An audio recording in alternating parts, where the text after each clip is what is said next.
Ethan was a classic case of once bitten, twice shy. It was too late for Grace Parker's regrets now. He didn't know what possessed her to join this show, but if it was for him, then tough luck.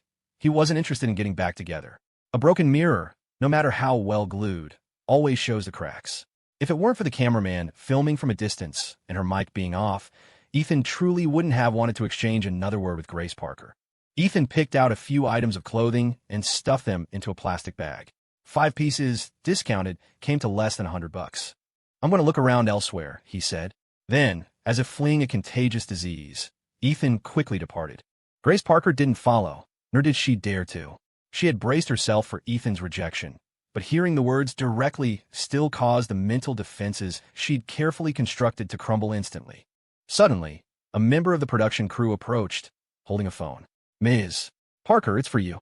They were all adults with private lives and jobs. The director had forbidden guests from having their phones, mainly to prevent online comments from affecting the filming. Before recording began, they'd handed their phones to their assistants, with instructions to return them immediately if any urgent calls or texts came through. Grace took the phone. Seeing the caller ID was Lillian Bennett, she stepped away from the camera, turned her back to the crew, and answered. Grace Parker, let me remind you, you'd better stay far away from Ethan. I won't even comment on you lowering yourself to join this trashy show behind my back. But can you have some dignity? You're a top actress, chasing after a man someone else broke up with? What are you thinking? Don't tell me after all these years, you still haven't forgotten Ethan? He's just one man. Whatever type you want, I can find for you. I just want him. Lillian Bennett paused. You two already broke up. Ethan is just an ordinary guy. Why are you still so hung up on him? This was the question Lillian had puzzled over all day. She had assumed that after 5 years, Grace Parker would have long forgotten him. She never expected Grace to join this matchmaking show for his sake. Fine, join the show. Plenty of celebrities treated reality dating shows like vacations nowadays. If she were just having fun, that would be one thing. But the moment she saw Ethan, she acted completely desperate, almost revealing their past relationship right off the bat. I'm still hung up on him, Grace Parker yelled. After shouting, a wave of grievance washed over her. Her eyes stung, and tears flowed uncontrollably. Lillian, I only want him. I already missed 5 years with him. I finally waited until he called off his engagement.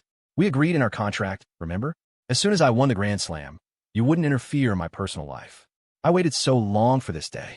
So, don't try to persuade me, and don't force me. Lillian Bennett fell silent for a moment before speaking earnestly. Grace, I'm saying this for your own good. I watched the live stream. Ethan has clearly forgotten you. He doesn't love you, doesn't care about you. Why put yourself through this? With Grace Parker's status, she could have any man she wanted.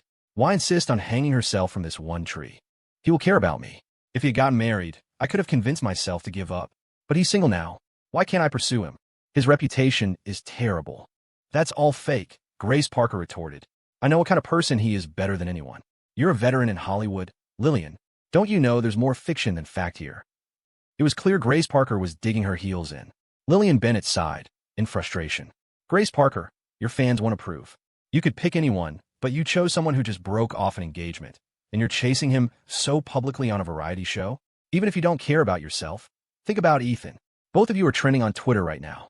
Do you know how badly he's being dragged? His hashtag is a dumpster fire. This time, Grace Parker went quiet, but the thought of giving up Ethan because of strangers online felt unbearable. She had worked so hard precisely for Ethan. Lillian, don't try to talk me out of it. I listened to you for 5 years. This time, I want to listen to myself. Grace Parker hung up abruptly. She handed the phone back to the staff member and stared blankly in the direction Ethan had disappeared. Ethan said he wouldn't go back to an old flame, but what if he got hungry? She couldn't just give up without even trying. Ethan finished browsing the entire street, buying everything he could think of until his wallet was nearly empty. Logan and the others had been waiting in the car, so Ethan didn't feel right lingering any longer. Seeing Ethan return laden with several large bags, Logan asked curiously, What did you buy?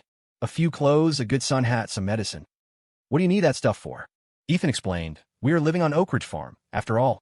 The director might arrange farm work for us next. No way.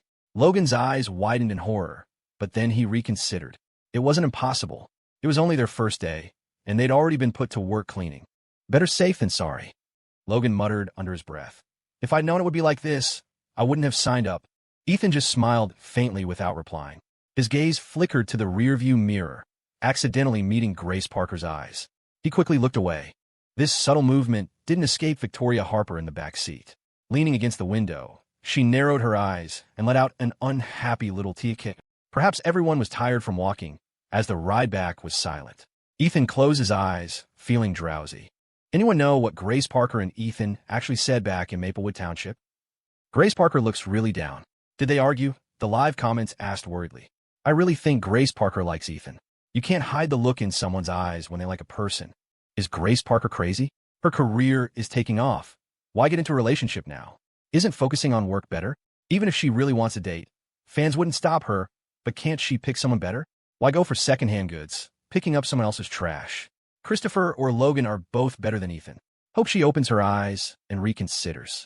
If Grace Parker stays fixated on Ethan, I'm unfollowing. As a career fan of Grace Parker, I'm tearing my hair out. Seriously stressed. From every angle, Ethan just isn't good enough for her. So what if they knew each other for a long time? Not good enough is not good enough. If Grace Parker insists on liking Ethan, it just proves she has terrible judgment. Grace Parker has been losing followers ever since she joined this show. Returning to Oak Ridge Retreat, it was already 5 o'clock. Ethan started tidying the kitchen to prepare dinner, beginning by washing the vegetables. There were plenty of people offering to help. Even Olivia Bennett came over, picked up 2 potatoes, and started peeling them off to the side. Ethan glanced over and casually complimented. You peel pretty cleanly, not much waste. Olivia Bennett huffed. Of course. Just peeling potatoes made her incredibly proud. I'm very good at peeling. When I peel an apple, the skin comes off in one long strip without breaking. Wow, that's impressive. Ethan praised her like a child. Seems she's not entirely useless, he thought. Olivia Bennett pouted, looking pleased with herself. Then could you help me peel the lotus root and the yam too? Remember to wear gloves when you do the yam. Got it. Olivia Bennett reached into the basket and grabbed a lotus root. Christopher came over. Olivia, let me help you. Olivia Bennett continued her work without looking up. Don't worry about me. Go do something else. Ethan suddenly figured out how to handle Olivia Bennett. Praise her. She was like a kindergartner, beaming all day after getting a little gold star. Wow, this lotus root is peeled really well. And the yam too. The vegetables are washed so clean. I didn't expect a young lady like you to be so capable. I thought you would know how to do housework. Piece of cake. Anything else you need me to do? Then maybe help clear the table outside? And wash a few bowls while you're at it. Oh, and peel the garlic. For a second, Olivia Bennett questioned herself. She disliked Ethan, so why was she listening to him? But the next moment, Ethan said, you can definitely handle these little things, right? You peel the potatoes so well. I'm sure you can wash the bowls sparkling clean and tidy up the table perfectly. Ethan looked at her gently, his eyes holding a hint of paternal affection, as if genuinely dealing with a young child. Giving appropriate high praise and affirmation helps keep children confident. Ethan was so adept at handling kids because of his previous life. He and Amelia Harper never had biological children, not due to physical issues, but because Amelia didn't want any. However, the Vass Johnson family trust couldn't be without an heir, so they adopted a child from the Hope Springs foster home. After bringing the child home, Amelia Harper paid him no mind. His education and upbringing fell entirely to Ethan. When the adopted son first arrived, he knew nothing and had little patience. Ethan was strict with him, dedicating most of his energy to patiently teaching him, supervising his studies, hoping he would succeed academically. The adopted son didn't disappoint, achieving excellent grades and getting into the best university. But Ethan never imagined that the son he'd poured his energy into raising would eventually hate him enough to want him dead. In this life, he wouldn't marry Amelia Harper. As for that simp of an adopted son, whoever wanted to raise him could go ahead. Ethan certainly wouldn't. Hearing Ethan's praise, Olivia Bennett felt a strange twinge, a weird mix of awkwardness and uncontrollable happiness. All right then. Olivia Bennett was so easily swayed entirely due to her upbringing. The Bennett family had 3 children, with Olivia being the middle child. With an older sister above and a younger brother below, she was a neglected one in the family. Growing up, her grades were poor, and she was always slightly lacking in whatever she learned. Her parents, already dismissive, often referred to her as just a pretty face, good for nothing, not as beautiful or sensible as her older sister, nor as smart as her younger brother. In high school and university, everyone else got in on merit. She got in because her family paid. She knew that on her Instagram feed, few people truly respected her. Even her own parents looked down on her. Later, when she entered Hollywood, clamoring to debut, she managed it but was still stuck with the label of failure. She remained the person who couldn't do anything right. Nobody liked her, Nobody praised her, nobody believed in her. The harder she tried to do something well, the more likely she was to mess it up. Olivia Bennet thought she had gotten used to it, but she still found herself preening over a few words of praise from others. Olivia Bennet hated Ethan, yet she couldn't help wanting to impress him. After counting the dishes and rinsing them, she started wiping the table, breaking into a sweat from the effort. Olivia wasn't actually a bad person. She just had a sharp tongue and wanted to stick up for Amelia. After all, Amelia was one of the few people on her Instagram feed who didn't look down on her. Victoria hated the heat. Sweaty, she wanted a shower. She changed into casual clothes that allowed for easier movement. Emerging from a shower, Victoria's fair skin glowed pink, her dark eyes moist. Compared to the bold, flamboyant woman in the red dress from the morning, she now had a much more approachable air. Makeup or no makeup, her face made little difference. She was stunning either way. Most striking were her long legs beneath the denim shorts. Pale, long, and smooth like the finest white jade, even her toes a delicate pink. Even Ethan couldn't resist stealing a glance. Ethan quickly looked away. He was always focused when he worked, and his serious concentration while cooking made him look sterner than usual. He glanced at the ingredients on the cutting board.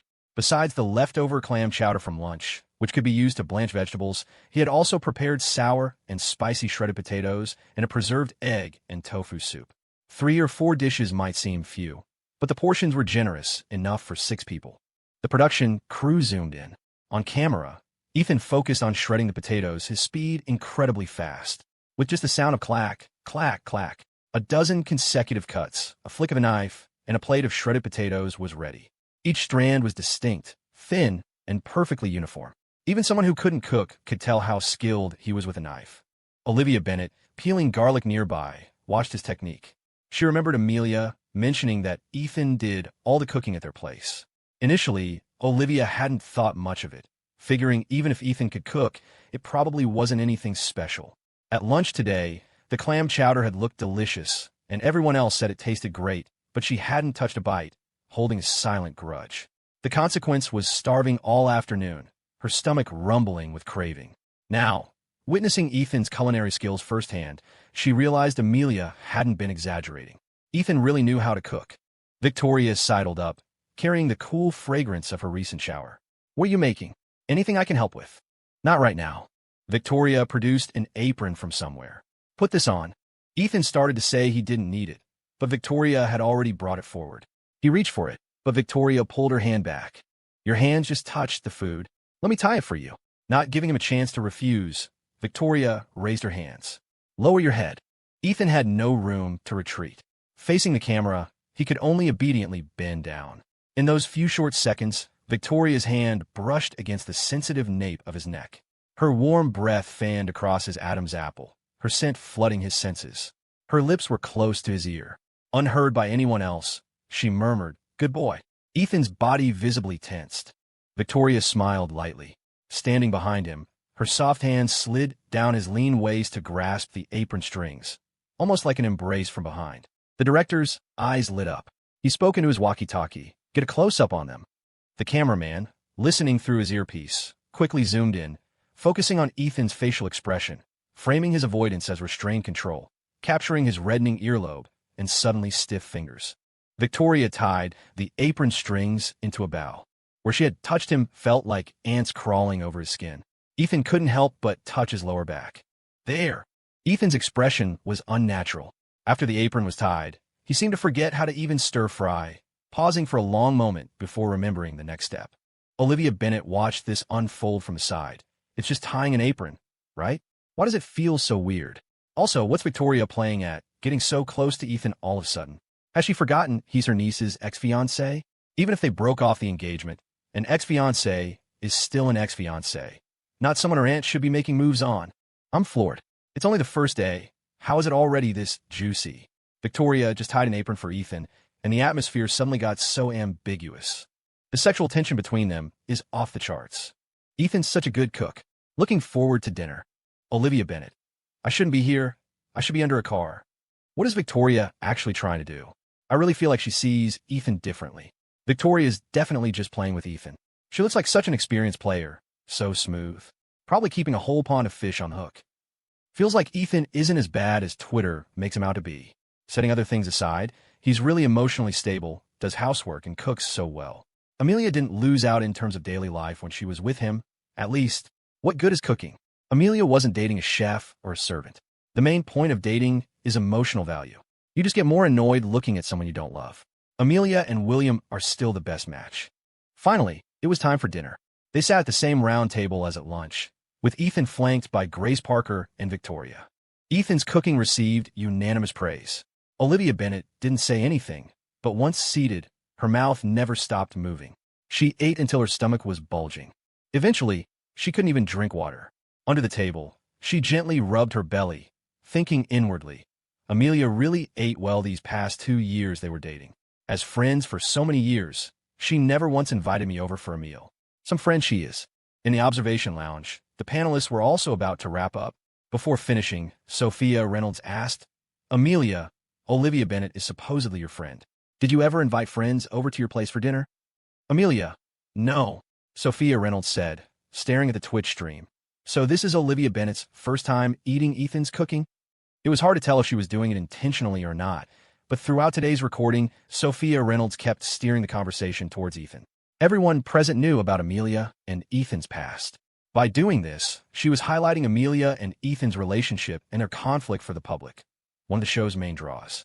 Just looking at the relationship chart of the cast, you could tell this reality show was bound to be a hit. Fresh off a broken engagement, Amelia was watching her ex date someone new, all while accompanied by her current partner. And the people Ethan was involved with were none other than her uncle and her good friend. Sophia Reynolds twirled her pen. Olivia Bennet looked really happy eating Ethan's food. Maybe they'll have some adrenaline bonding. Amelia said, Olivia Bennet couldn't possibly like Ethan. Maybe not before, but you never know about the future. The host, Liam Carter, trying to manage the atmosphere, changed the subject. After a full day of Twitch streaming, which couple are you most optimistic about? It's only the first day. Hard to see any real sparks yet. Olivia Bennet and Christopher Foster, maybe? Christopher Foster seems pretty into Olivia Bennet. I agree. Hard to say about the others.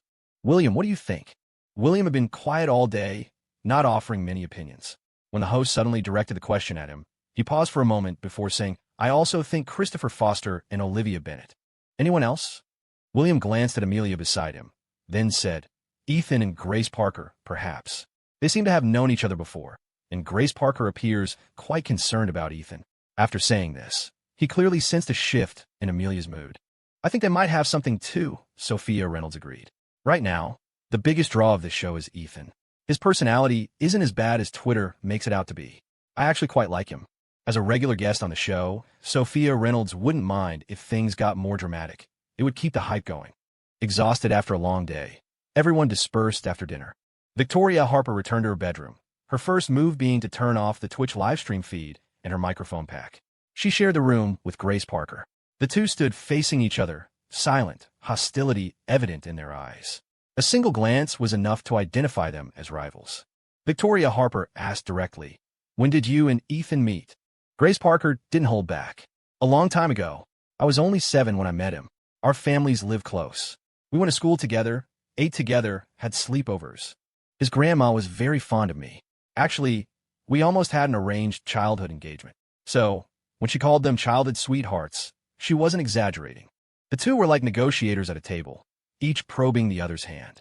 Whoever revealed their cards first would lose.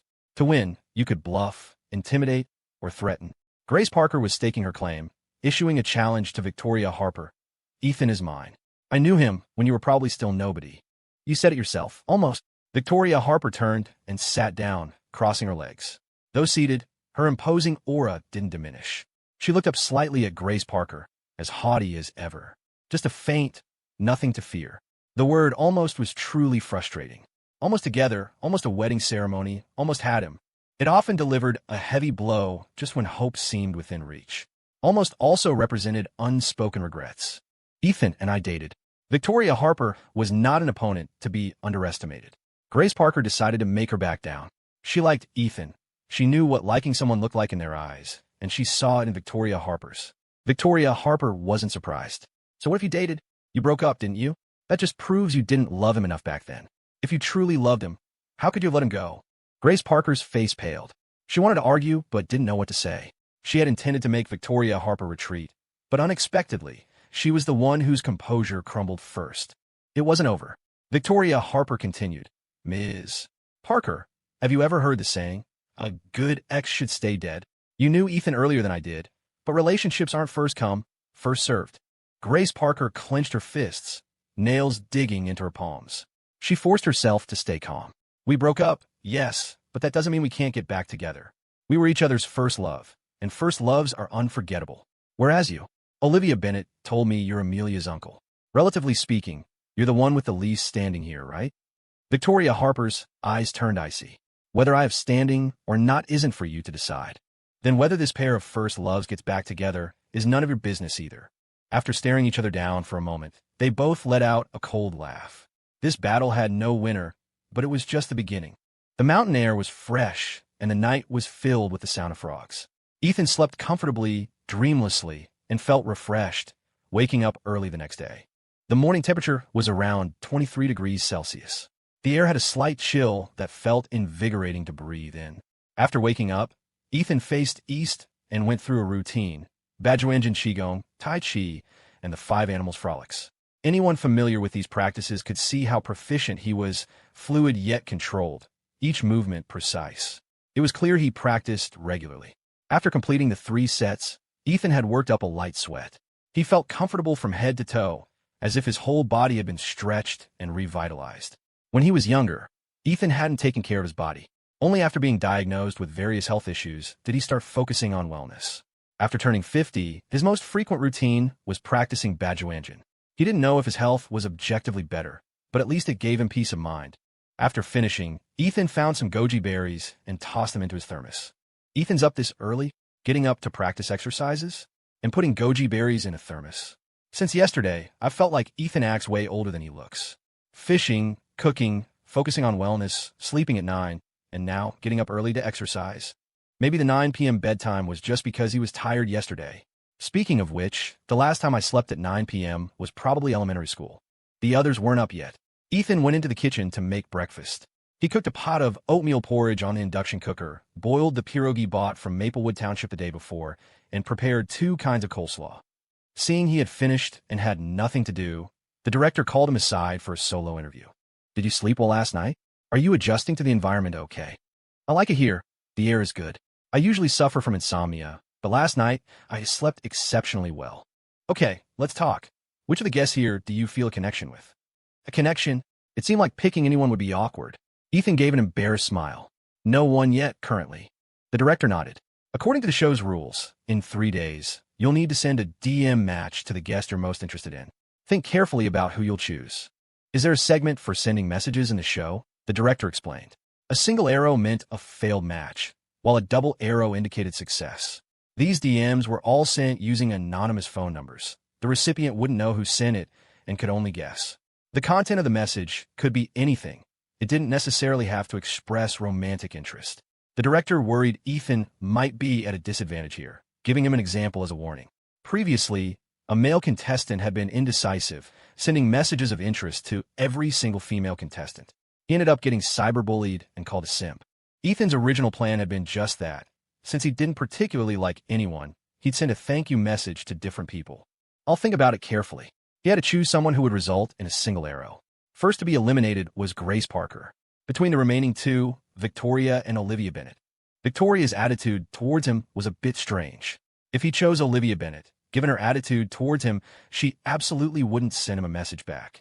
The director asked, "Were you and Grace Parker close before?" Ethan replied, "We were childhood sweethearts, grew up together, but we lost touch after starting university."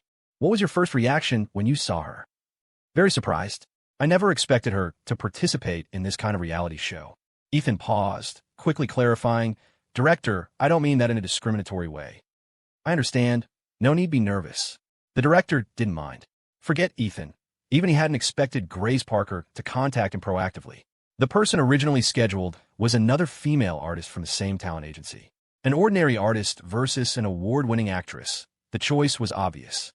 Moreover, this was Grace Parker's first time on a reality show. She could bring much more value to the program. Thinking of this, the director's eyes held a deeper meaning. "Do you know why Grace Parker came on this show?" Ethan shook his head, deliberately playing dumb. "No idea. Maybe the talent agency arranged it." The director chuckled. and patted his shoulder. Ethan, I have high hopes for you. And I'm not the only one. After the solo interview, Ethan was completely bewildered, feeling there was a hidden meaning behind the director's words. Next, the director conducted solo interviews based on the order they woke up. Second was Victoria. The director asked the same question. Among the people you met for the first time, who are you interested in? Ethan and I didn't meet for the first time. If you're asking who I'm interested in, I choose to keep it a secret. This question doesn't have to be answered, right? All right. Third was Christopher, one of the male contestants. He readily admitted his interest in Olivia Bennet. What's your impression of the other two female contestants? Christopher replied, I've only seen Grace Parker on TV. She's even more beautiful in person than on screen. My impression of her is still tied to that movie she was in. As for Victoria, she gives off a distant vibe. I don't have a deep enough impression of her yet, so I won't comment. The fourth to appear was Grace Parker. Faced with the director's question about who she would send her message of interest to, she said, I don't want to say right now. I just hope my choice will be supported when the time comes. Also, I hope everyone will try to understand a person with their own heart, not through what others say. Think twice before slandering someone. Grace Parker is talking about Ethan, right? She's interested in him, I could tell yesterday. She practically spelled out Ethan's name. Ethan was her childhood sweetheart. It's normal for her to say a few good words for a friend. The fifth interview was with Logan. Who am I interested in? Grace Parker, I guess. I'm a fan of her movies. His answer was safe and predictable. The last one was Olivia Bennet. Everyone else had finished their interviews, but she was still sleeping. A staff member had to go wake her up. Olivia Bennet had a bad temper when woken up. She managed to hold it back in front of the camera, but she still showed her lack of cooperation during the solo interview. There's no one I'm interested in. How can you be interested in someone you just met on the first day? Anyway, the person I dislike the most is Ethan. Who will I send the message to? Definitely not Ethan. I'll just randomly pick between Christopher and Logan. Some people liked her straightforward personality, while others disliked it. Judging by the live comments, more people disliked it, saying she was disrespectful. After the solo interviews concluded, the director announced today's task during breakfast: help community workers harvest rice. Whoever finished the task first would receive a swap card. The so-called swap card could be used to exchange future date partners. Is there a time limit for the task? Yes, 2 hours. What happens if we don't finish?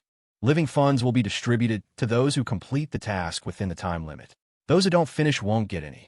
Having to earn living funds through tasks made many feel the production crew was being stingy. They had bought a lot of things yesterday, and their living funds were already running low. There were still many things that required money in the Oak Ridge community. This money had to be earned. After breakfast, the group headed to the rice paddies. It was 9 o'clock, and the sun was already out. The temperature was around 25 degrees Celsius, not too hot yet, but it would rise directly to 33 degrees by noon. Olivia Bennet dawdled, applying sunscreen.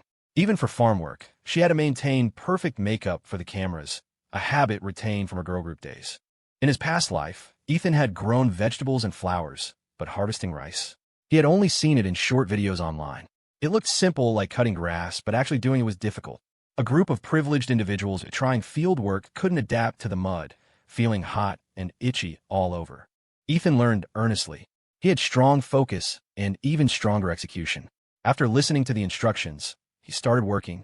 He wasn't used to it at first, but gradually found a rhythm. He had to get that swap card. If he didn't want to go on a date with someone later, he could use it to swap himself out. Ethan thought he was already quite fast, but then he heard rustling sounds behind him.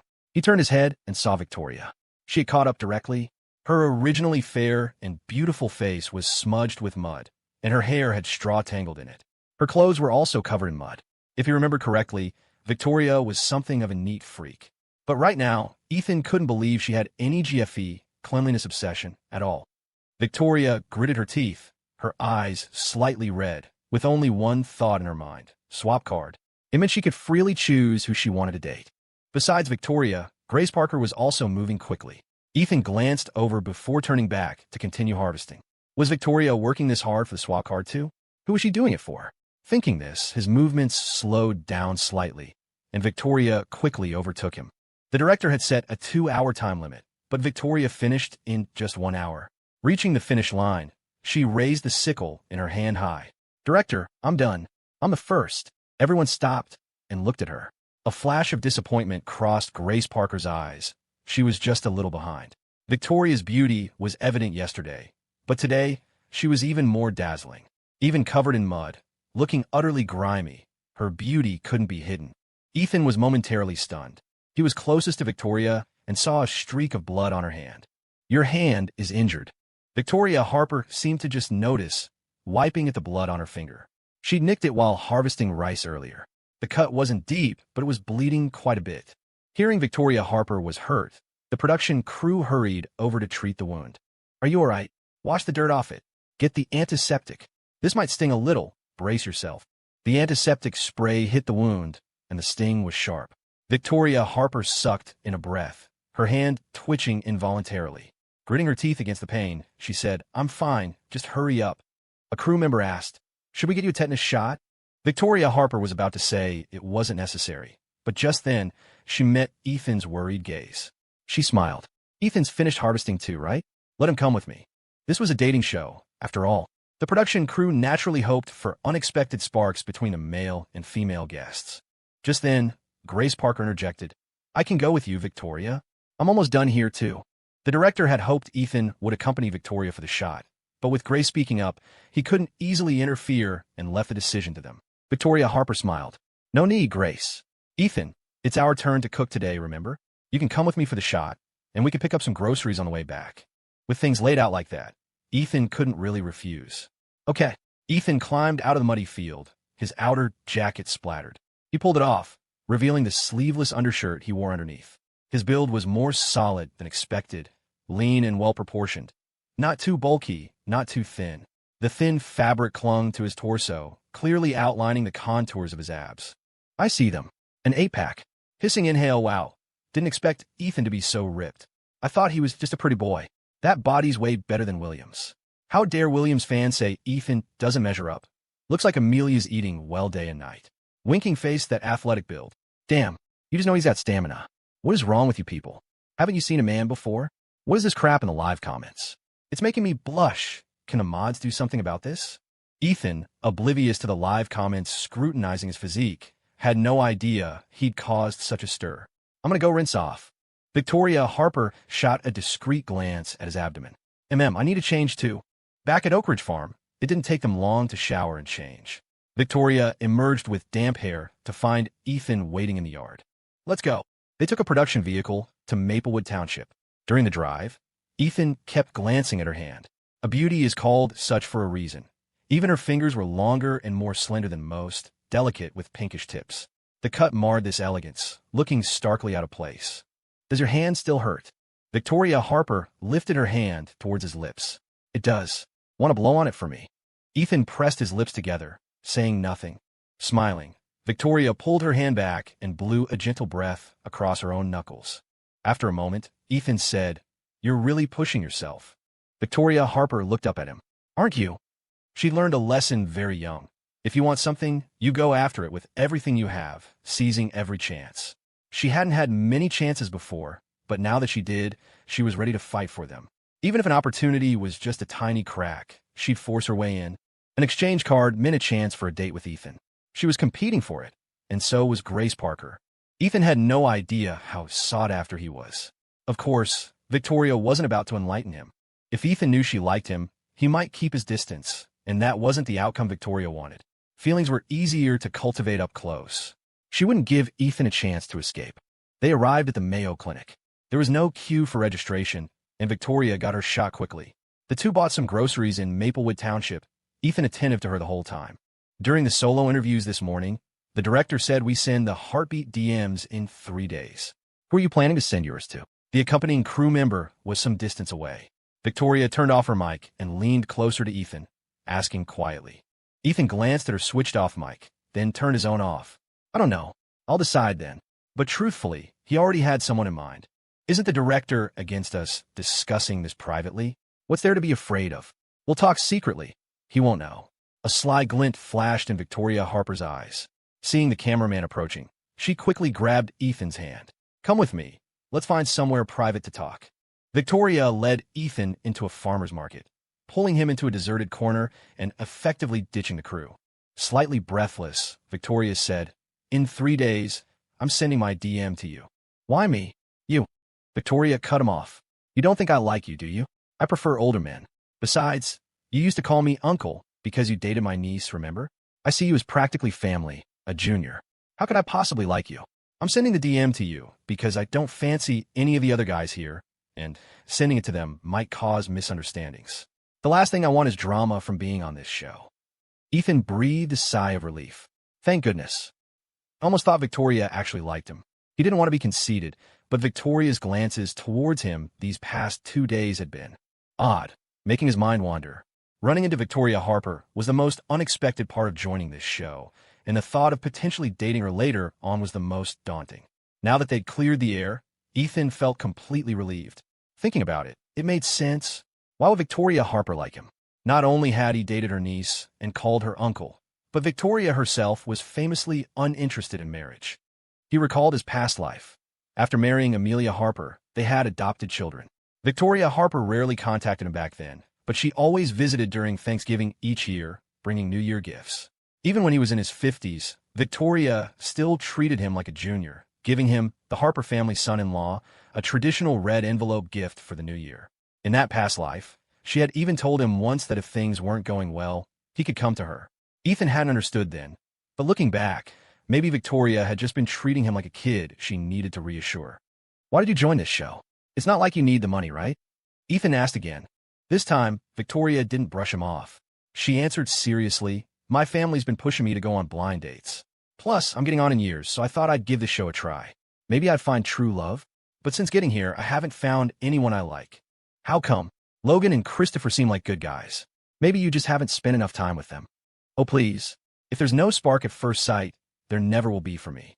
Honestly, neither of those two holds a candle to you. His recently calmed heartbeat skipped again. Ethan was lost for words. Ethan, if you don't know who to send your DM to, why not send it to me? Since neither of us has found someone we like, we might as well pick each other. Victoria Harper suggested. Her reasoning was sound, but Ethan Johnson hesitated. After all, many people would watch this show, and perhaps some already knew Victoria Harper was Amelia Harper's aunt. If they started matching DMs now, it would likely stir up more trouble later. It wasn't necessary. Victoria Harper added, after the show ends, I'll go online and explain.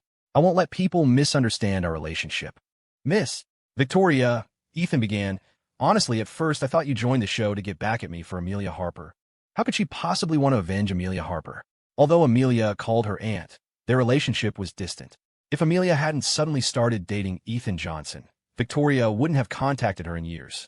Ethan Johnson was direct. Since Amelia Harper and I have already broken off our engagement, I want a clean break to avoid unnecessary trouble in the future. I don't want to give the audience the wrong idea. After the show, he just wanted to live his own life peacefully. He wanted nothing to do with Harper Enterprises or the Harper family. As expected, persuading Ethan Johnson wasn't easy. Victoria's pupils contracted slightly, her eyes dimming. She had anticipated this outcome, but couldn't control her disappointment. Understand, she said. So, will you choose Grace Parker then? Ethan answered immediately, without hesitation, no. Good. He won't choose Grace Parker. That means I still have a chance, Victoria thought, though her expression remained troubled. Grace Parker seems to have misunderstood me, Victoria said. Last night, she told me she was your childhood sweetheart. I think she joined the show for you. She hasn't forgotten you, and she even told me to stay away from you. Ethan hadn't expected Grace Parker to say such things to Victoria. His brow furrowed tightly. You have to seize every opportunity when pursuing someone. Leave your rivals no room to maneuver, Victoria mused inwardly. She asked aloud, did you and Grace Parker really date? At the mention of the past, Ethan's brow remained knitted.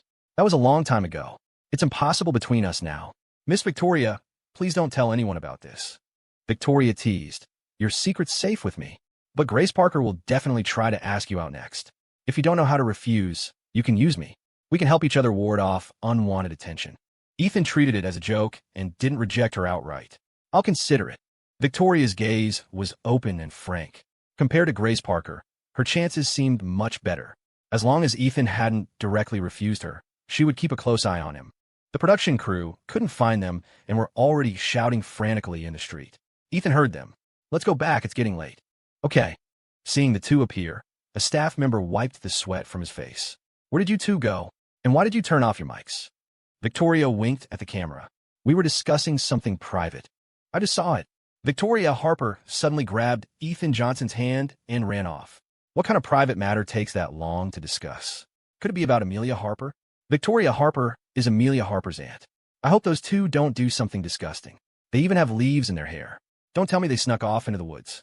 Getting frisky in broad daylight? That's bold. Do you have to make everything sound dirty? After returning, Ethan went straight to the kitchen to cook. Victoria offered to help. Her hand was injured, making it inconvenient to wash vegetables in water, so she could only do other tasks. I want to stir-fry 2 dishes for lunch today. Ethan was surprised. You know how to stir-fry? Only a few simple home-style dishes. You didn't let me wash the vegetables, and you won't let me chop them either, so I can only do the stir-frying. Don't underestimate me. My cooking might not be as good as yours, but it tastes decent. Since Victoria insisted on cooking, Ethan didn't argue further. He stood aside, watching her skillfully wash the wok, heat it, and add oil. Could you tie my apron for me? Ethan took an apron from the wall and held it up in front of her. With a spatula in one hand and vegetables in the other, Victoria ducked her head into the apron straps. From a distance, it looked like Victoria was leaning into Ethan's embrace. Ethan stood behind her, head lowered, tying the straps. After harvesting rice earlier, Victoria had changed into a camisole, revealing her smooth, pale back. Her shoulder blades protruded slightly, like delicate butterfly wings. Ethan didn't dare look too closely, keeping his eyes downcast as he focused on tying the knot. Just then, Victoria poured the vegetables into the wok. The flame was too high. As the vegetables hit the hot oil with a loud sizzle and crackle, flames flared up dramatically. Startled, Victoria jumped back, her entire back pressing firmly against Ethan's chest. The weather was hot, and both were wearing light clothing. Pressed so close, they could feel not only each other's body heat, but also their heartbeats. Ethan reacted instantly, with extraordinary calm. Seeing the flames erupt, he swiftly pulled Victoria behind him, grabbed the wok lid to smother the fire, and adjusted the heat. "Are you okay?" Victoria asked, still shaken, patting her chest. "That scared me, but thankfully I didn't get burned." Lifting the lid revealed the vegetables inside were burnt. Ethan scraped them out. "Maybe I should do the stir-frying after all." Victoria looked embarrassed. "I wanted to show off my skills, but I didn't expect this cast iron stove's heat to be so hard to control. Cast iron stoves are like that. How about you watch the fire instead?" "Okay." Victoria touched the apron she was wearing. "Do you need an apron?" "You keep it on, I don't need one." Victoria moved to stand behind Ethan, her gaze flicking toward a figure outside the courtyard, a faint smile touching her lips. "Grace Parker, have you been home this whole time?" Victoria Harper suddenly asked. Ethan Johnson subconsciously glanced back and saw Grace Parker standing quietly in the yard. He didn't know how long she'd been there, her eyes holding a hint of loneliness. Grace Parker walked forward. "Am I interrupting?" "Of course not," Victoria Harper replied. "We're just making some food." Grace Parker struggled to maintain a composed expression, trying to appear graceful and dignified, but the slight twitch at the corner of her mouth betrayed her emotions. Grace knew Victoria had spotted her long ago. Victoria made no effort to hide her possessiveness towards Ethan Johnson.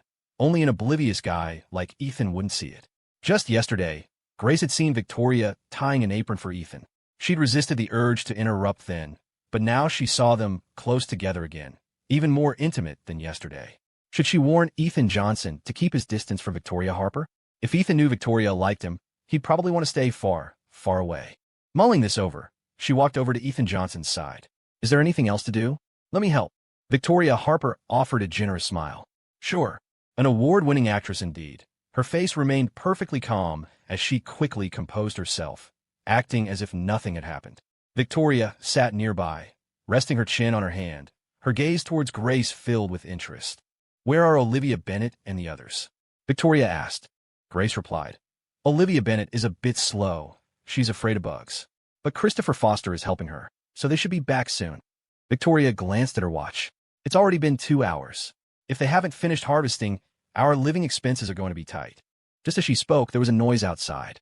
Logan Prescott had returned. "You guys have started cooking already? Where are Christopher Foster and Olivia Bennett?" "They're still behind. Might take a while longer. I'm going to take a shower first." Another 15 to 20 minutes passed before Olivia Bennett's tearful complaints could be heard. "I'm never harvesting rice again. Can't they give me a different job next time? The field is dirty and smelly, and on top of that, there are snakes." "That wasn't a snake, that was a catfish." "What's the difference?" "They look the same. Get that thing away from me. It looks disgusting." Ethan Johnson, busy stir-frying, was sweating profusely. Victoria approached him with a wet wipe to help him clean up. Ethan dodged slightly. It's okay. You just cook. Look, your sweat is about to drip into the food. The thought of sweat dripping into the dish was indeed unsettling. Ethan Johnson stood still, letting Victoria wipe the sweat from his brow. Grace Parker looked away for a moment, and when she looked back, Victoria was getting handsy with Ethan again. Victoria clearly had ulterior motives, yet her expression was nonchalant, as if she were genuinely just wiping away sweat. The back of Ethan's neck and his earlobes were sensitive areas. After wiping his forehead, Victoria's hand traced down his jawline to his earlobe, her fingertips brushing his Adam's apple before moving to the back of his neck. Grace watched Ethan's back stiffen, her hand gripping the bowl she held tightly. Victoria looked at Grace and smiled, a hint of provocation in her eyes. A challenge. Anyone could do that. Ethan swallowed hard, his voice husky. Are you done? Done. Ethan quickly dished out the stir-fry from the wok. Victoria took the plate from him. I'll take this out. Ethan saw Olivia Bennett and Christopher Foster enter the yard. You're back? What's that you're carrying? Christopher held it up. It's catfish and a few loaches. Can you cook them? It could be a meat dish. Sure, no problem. Olivia looked disgusted. That thing is so gross. Can it actually taste good? I'm not eating it, Ethan Johnson, and you're not allowed to cook it either. The thought that the kitchen pots and pans would be used for those things made her want to avoid the kitchen altogether. Christopher looked at her helplessly. It's actually really delicious. You could try it. I don't want to. If you dare cook it, I'll smash the pot. Among the people there, only Christopher had the patience to coax her. Ethan certainly wasn't in the mood. Go take a shower. Dinner will be ready when you're done. Christopher placed the bucket by the kitchen door. Ethan glanced inside. 2 catfish and 4 loaches, quite large, a substantial amount. Cooked up, it will make a big serving. Catfish was a rare delicacy, essential in Cajun cuisine. With their living funds dwindling, meat dishes were becoming scarce. If they didn't eat well, they wouldn't have the energy to work.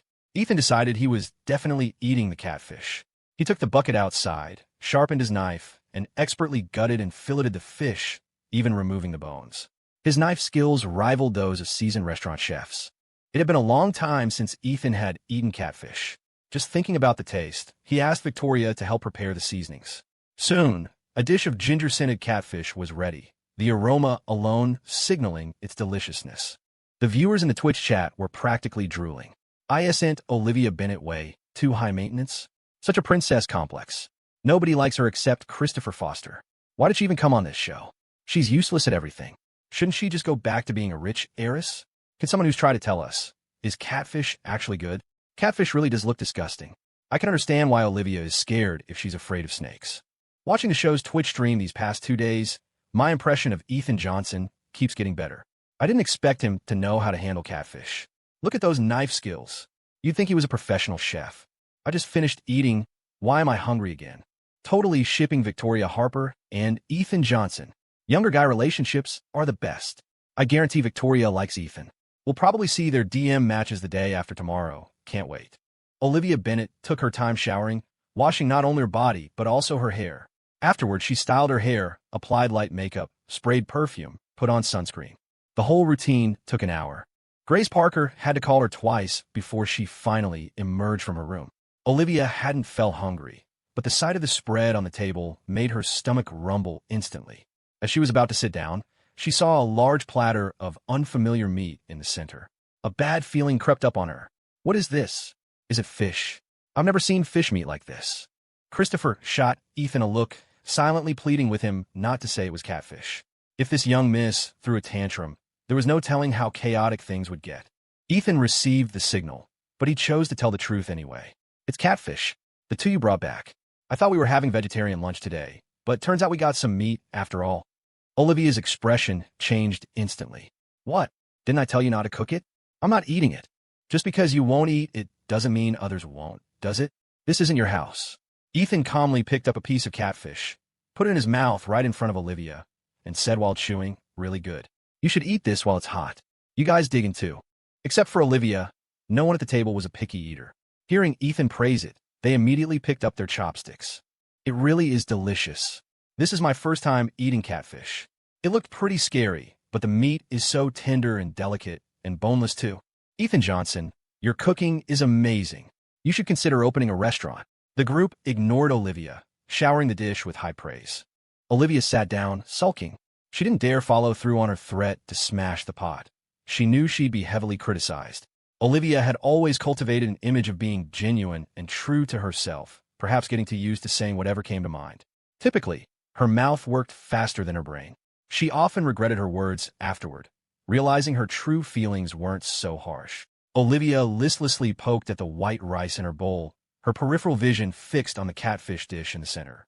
She wanted to try it, to see if it was really as good as they said. Olivia also enjoyed Cajun cuisine, flavorful and spicy.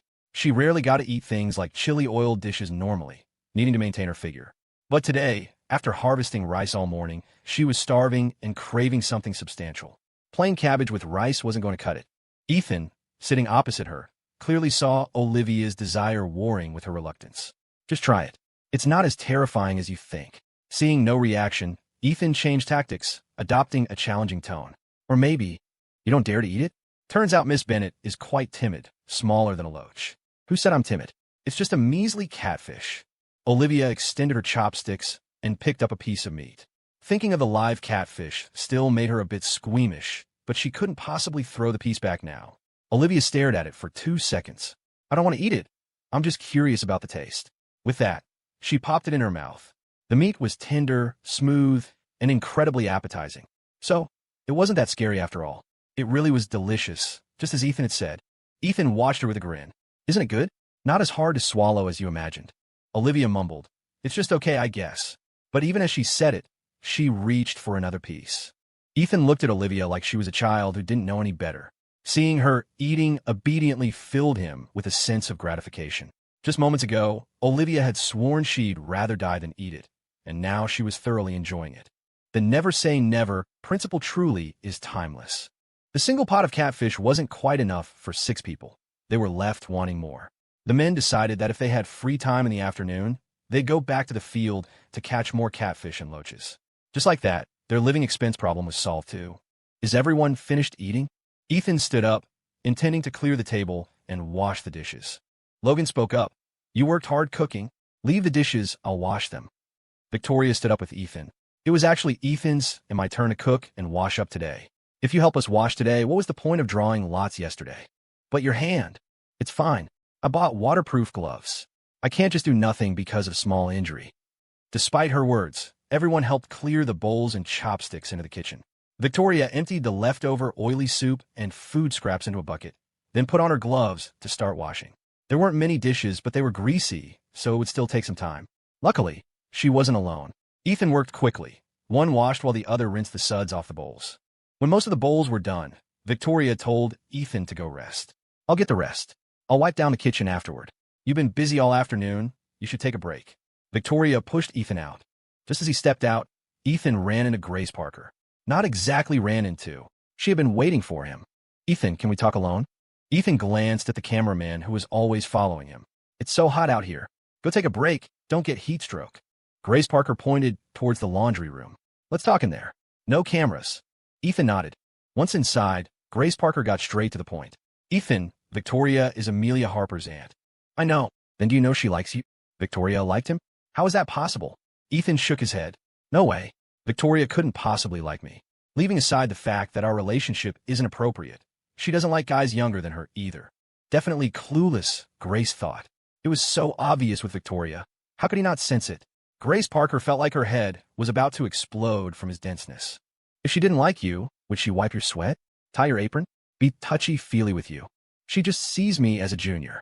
Grace Parker said urgently. What junior? She's only a couple of years younger than you. Why don't you see her acting like that with other men? She just has ulterior motives towards you. Don't be fooled by her. If Victoria hadn't confided in him beforehand, he might have actually believed Grace Parker right now. Some things couldn't be explained in a few words, and besides, whatever he did had nothing to do with Grace Parker. Even if she does like me, what does that have to do with you? Don't forget, this is a dating show. We're here to find romance. If she's interested in me, can you stop her? Grace Parker froze, murmuring, I just want you to stay away from her. Ethan showed her no mercy. It would be better if you stayed away from me. No matter how good Grace Parker's acting skills were, she couldn't keep her composure at this moment. Her face turned deathly pale, and her eyes reddened. Was Ethan really this hateful towards her after just one breakup? Ethan sighed. He hadn't wanted to be so harsh, but seemed like Grace Parker wouldn't listen otherwise. Grace Parker, my business with her doesn't need your concern. If you really mean well for me, then it's the same advice. Don't get too close to me. I'm worried your fans might get the wrong idea. There was no misunderstanding. She did like him. She wanted to change to like someone else, but every time she closed her eyes, she couldn't help but think of him. Seeing Ethan about to leave, Grace Parker immediately grabbed his sleeve. Ethan, if my fans support me, will you give me a chance? What does your fan support have to do with me? Besides, do you think all of your over 50 million followers could possibly support it? Impossible. Millions of people meant millions of opinions. One person couldn't silence millions. Someone would always stand up and object. Ethan liked a quiet life, didn't want his life disturbed, spied on, or constantly judged online by outsiders. He couldn't get used to that kind of public figure lifestyle, and Grace Parker would never give up her career for him. This was the gap between them. Under the spotlight, some found it glaring and uncomfortable, while others enjoyed the glow. So, why force two incompatible people together? Considering the guests had worked hard all morning, the director didn't assign any tasks in the afternoon, letting them rest properly. Ethan couldn't sit still. Worried the staff might get heat stroke in the hot weather, he brewed sour plum juice and iced tea. Around 5 in the afternoon, he started preparing dinner. After gathering everyone's opinions, they decided on barbecue. Weren't we supposed to catch loaches and catfish in the paddy fields? Are we still going? Christopher asked. Yeah, Logan replied. Ethan's going to the fields to catch catfish. Are the ladies coming? Olivia Bennett had sworn that morning she'd never go back to the fields, but seeing everyone else going, she figured staying home alone would be boring. So, she put on a straw hat, donned her sun protective clothing, and went out with them. Christopher and Logan were in the fields catching loaches and catfish, while Ethan fished with a rod by the side. His luck wasn't as good as last time. He only caught 2 fish, but together they weighed about 5 to 6 pounds, which was enough to eat. Christopher's group also had a good harvest, catching 5 catfish of various sizes and a basin full of loaches. Olivia Bennett got goosebumps watching the catfish squirming like snakes in the water. They tasted good, but they really weren't pleasant to look at. She wondered how Ethan had managed to clean them so well at lunchtime. Suppressing her discomfort, Olivia Bennett stood beside Ethan, watching him handle the catfish and fish. He wasn't even wearing gloves, just grabbing them live. Imagining it had been too simplistic. Seeing Ethan process the ingredients in a few deft movements, Olivia Bennett asked, Ethan, is there anything you're afraid of? Of course, I'm afraid of frogs. Olivia Bennett. You're not even afraid of snakes, but you're afraid of frogs?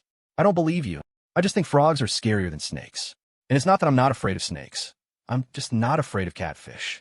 There's a big difference between catfish and snakes. Olivia Bennett stood aside, watching Ethan clean the catfish and then move on to the fish, still working quickly. They say a man focused on his work is handsome, and it was true. She found herself staring, captivated by Ethan's profile.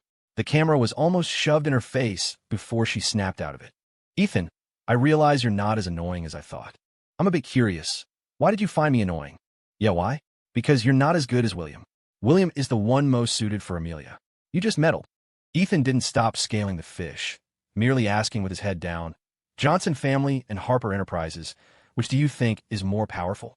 Olivia Bennett answered without thinking. Harper Enterprises, of course. Ethan looked up. Harper Enterprises surpasses the Johnson family in both wealth and status. Do you think I have the power to force Amelia Harper into a marriage with me? Or, in your eyes, is Amelia Harper so incompetent that she can't even refuse? Right? Harper Enterprises didn't need to ally with the Johnson family. Without them, there would be better options. And Amelia Harper had a resolute personality. It was impossible she couldn't even manage to reject a marriage proposal. Given Harper Enterprises' power, they didn't necessarily need an arranged marriage. Therefore, choosing Ethan must have been Amelia's well-considered decision. In elite circles, an arranged marriage is more akin to a mutually beneficial partnership. Amelia choosing to run away on her engagement day was essentially breaking the contract mid-deal.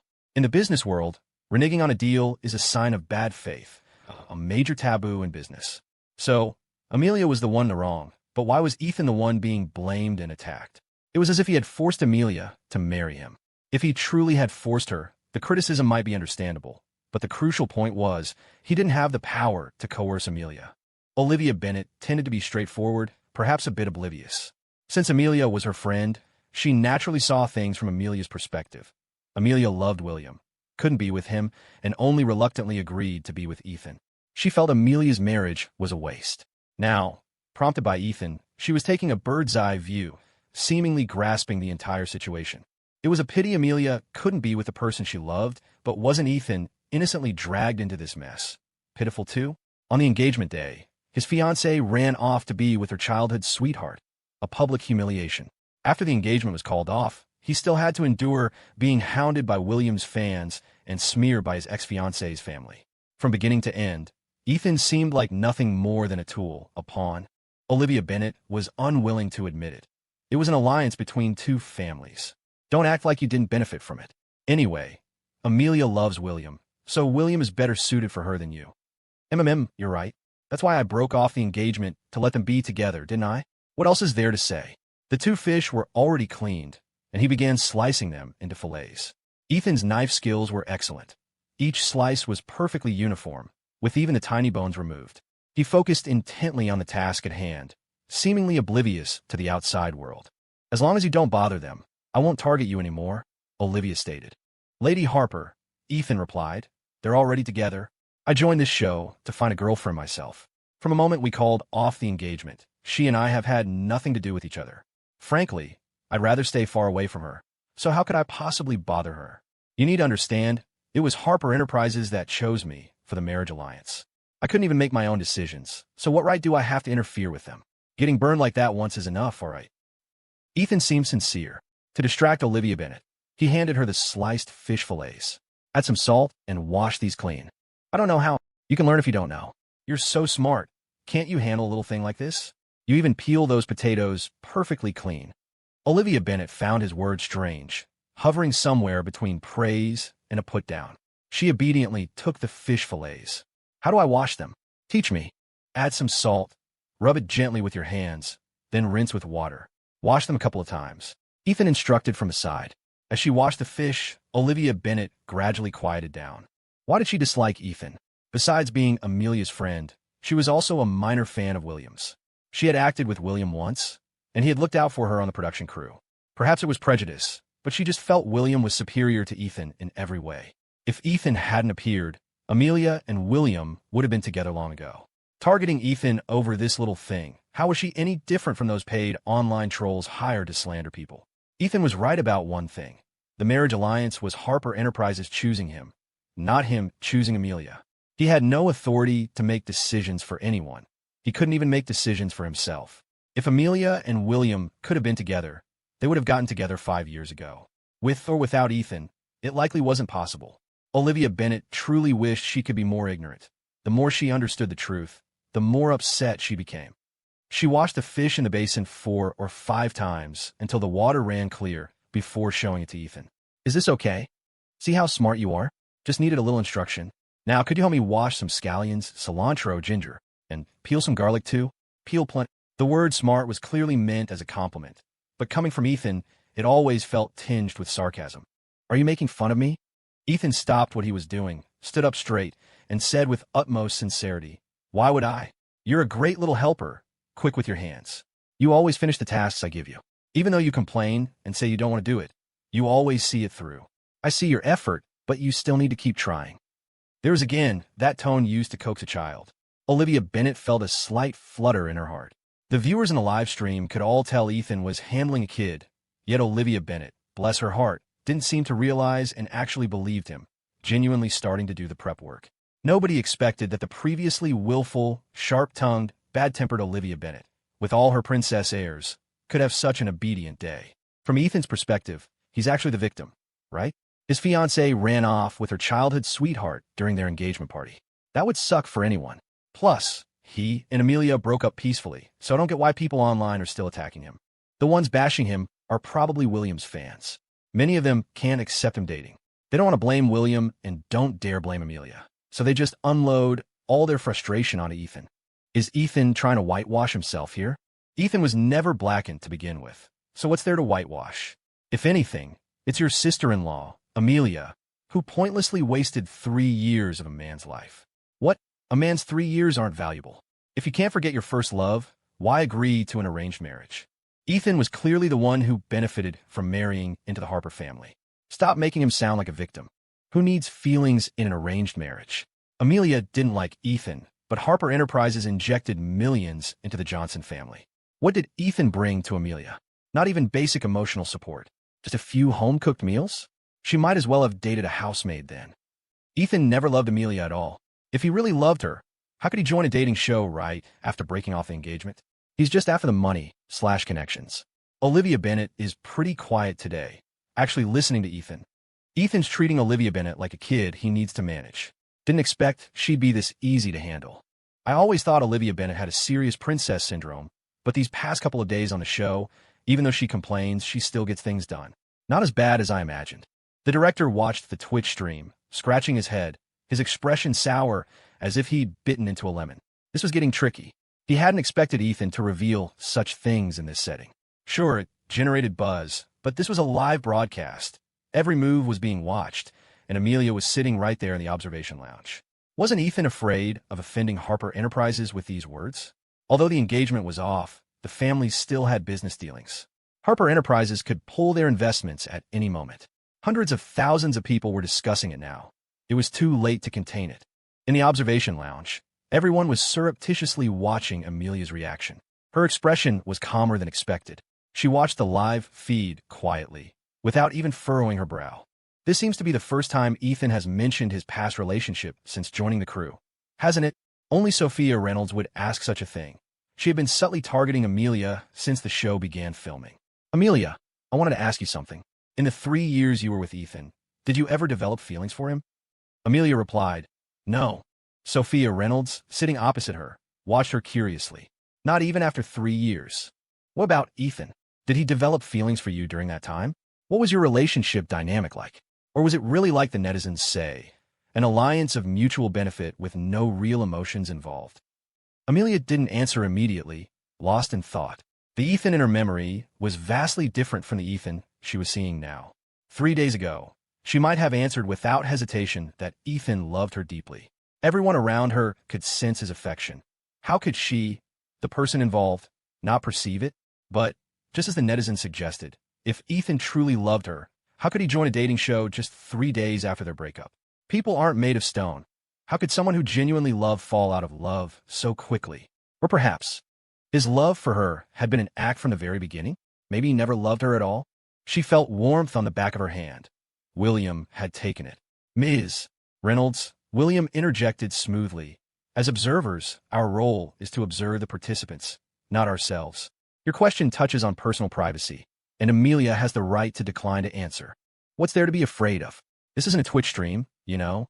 We can say whatever we want. The director will just cut it out later, Sophia Reynolds said, attempting to smooth things over while deftly extricating herself from the awkwardness. Of course, if Ms. Harper feels I'm invading her privacy, she can choose not to answer.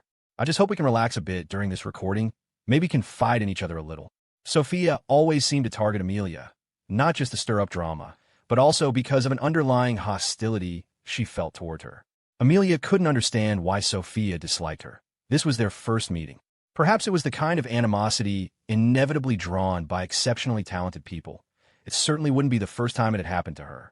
The host, Liam Carter, tried to defuse the tense atmosphere. It's all right, everyone, just chat casually. Don't say anything you don't want to. Let's keep watching the screen. I'm quite curious about the barbecue Ethan and the others are having tonight.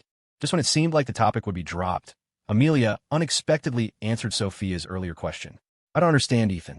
Before this, everyone around me said he loved me very much. But looking at it now, it seems love can be faked.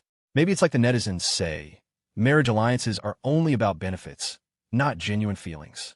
I'm glad that during these 3 years with him, I guarded my heart and didn't let myself fall too deep. William looked visibly moved. He reached out and took Amelia's hand. To outsiders, they looked like a very affectionate couple. Inside, Amelia was far from the calm she projected. When William took her hand, she subconsciously clenched her fist, not relaxing even within his grasp. Amelia cared about Ethan more than she realized. Perhaps even she hadn't noticed the disappointment and anger bubbling beneath the surface as she spoke those words, anger at being abandoned by Ethan. Her eyes seemed fixed on the Twitch streaming screen. What was she thinking right now? Did she want to rush in there and demand to know if any of his kindness towards her over the past 3 years had been real? Why could he switch off his love just like that? Amelia's mind was a mess. Only when William held her hand did she slowly regain her composure. She and Ethan were over. Asking these questions now would only be humiliating herself. Why waste time and energy on unimportant people and matters? Ethan had already been kicked out of the Johnson family by his parents. This meant that whoever he dated or married in the future would be someone he truly loved, untainted by family interests. If his love for her had been an act, what would he be like when he truly loved someone? Would he treat that person thousands, millions of times better than he treated her?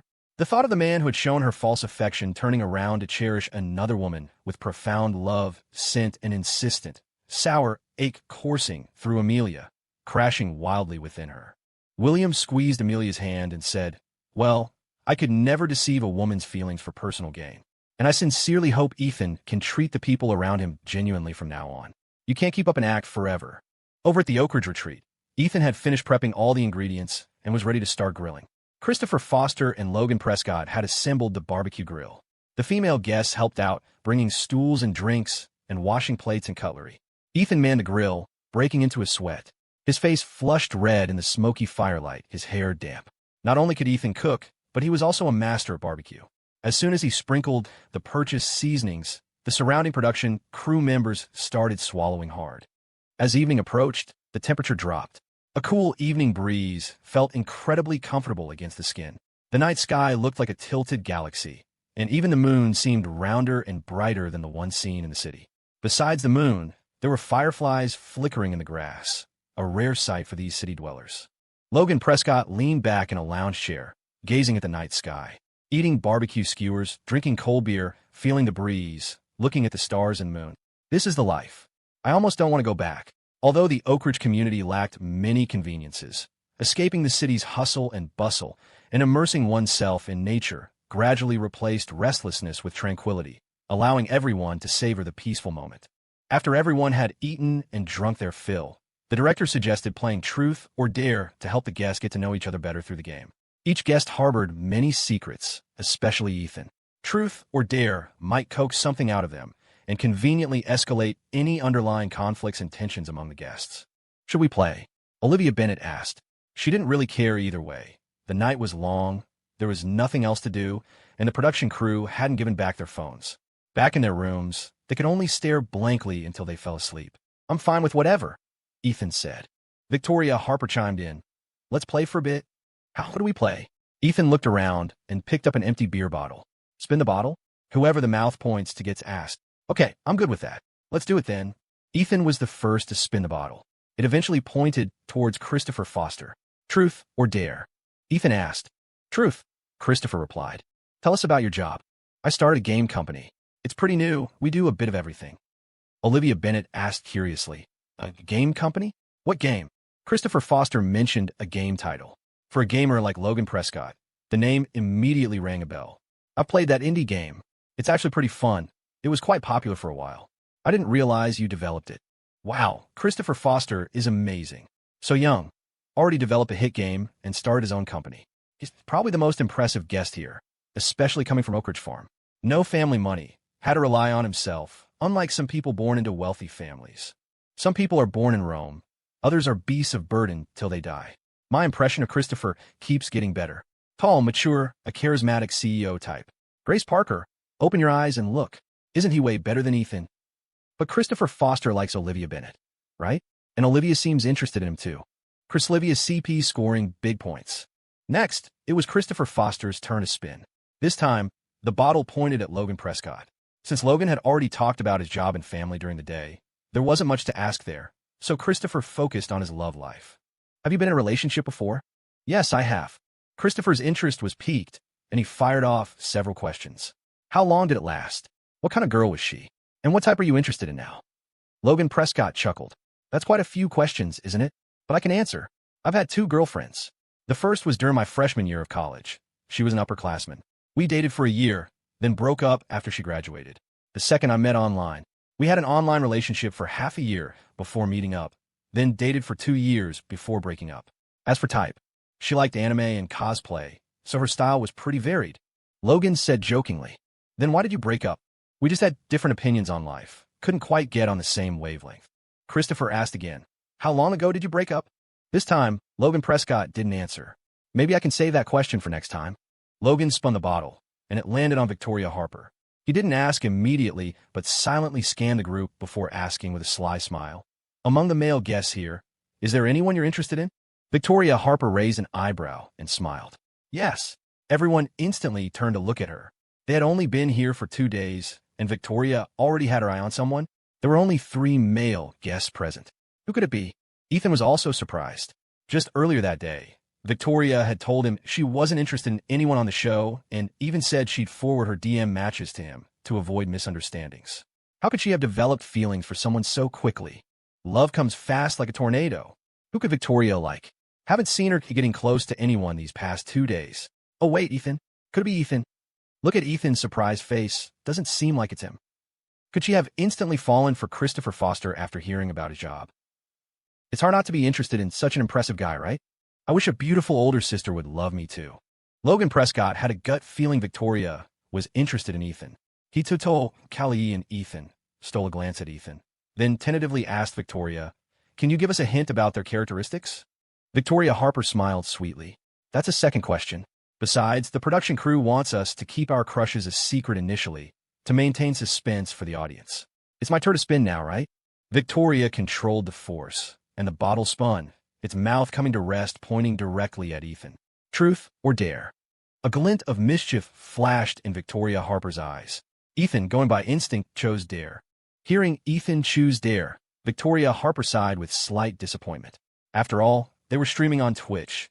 The dare couldn't be too outrageous, or they'd risk getting temporarily banned. If Ethan had chosen truth, Victoria Harper would have asked him if he'd be open to dating someone older, marrying someone who felt like an older sister. If she'd asked that, 9 times out of 10, everyone would have guessed Ethan was the one she had feelings for.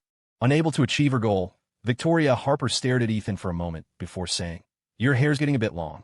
Let me trim it for you tomorrow." Just a haircut? That seemed fine. Ethan nodded. Okay.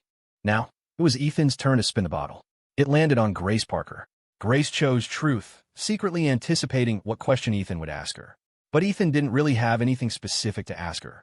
The onlookers and the Twitch chat audience were more anxious than he was, practically wanting to jump in and ask themselves.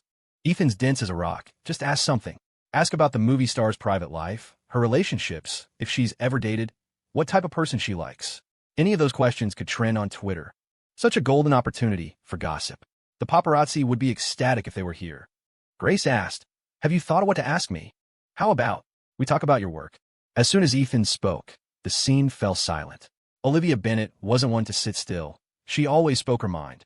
"Ethan, are you stupid? Who doesn't know about Grace Parker's work? Do we need you to ask? If you don't know what to ask, let me." Grace Parker, tell us your dating standards. See if any of the male guests here meet them. Hearing this, Ethan felt a sense of foreboding, his heart jumping into his throat. Everyone present looked at Grace Parker with expectation and curiosity.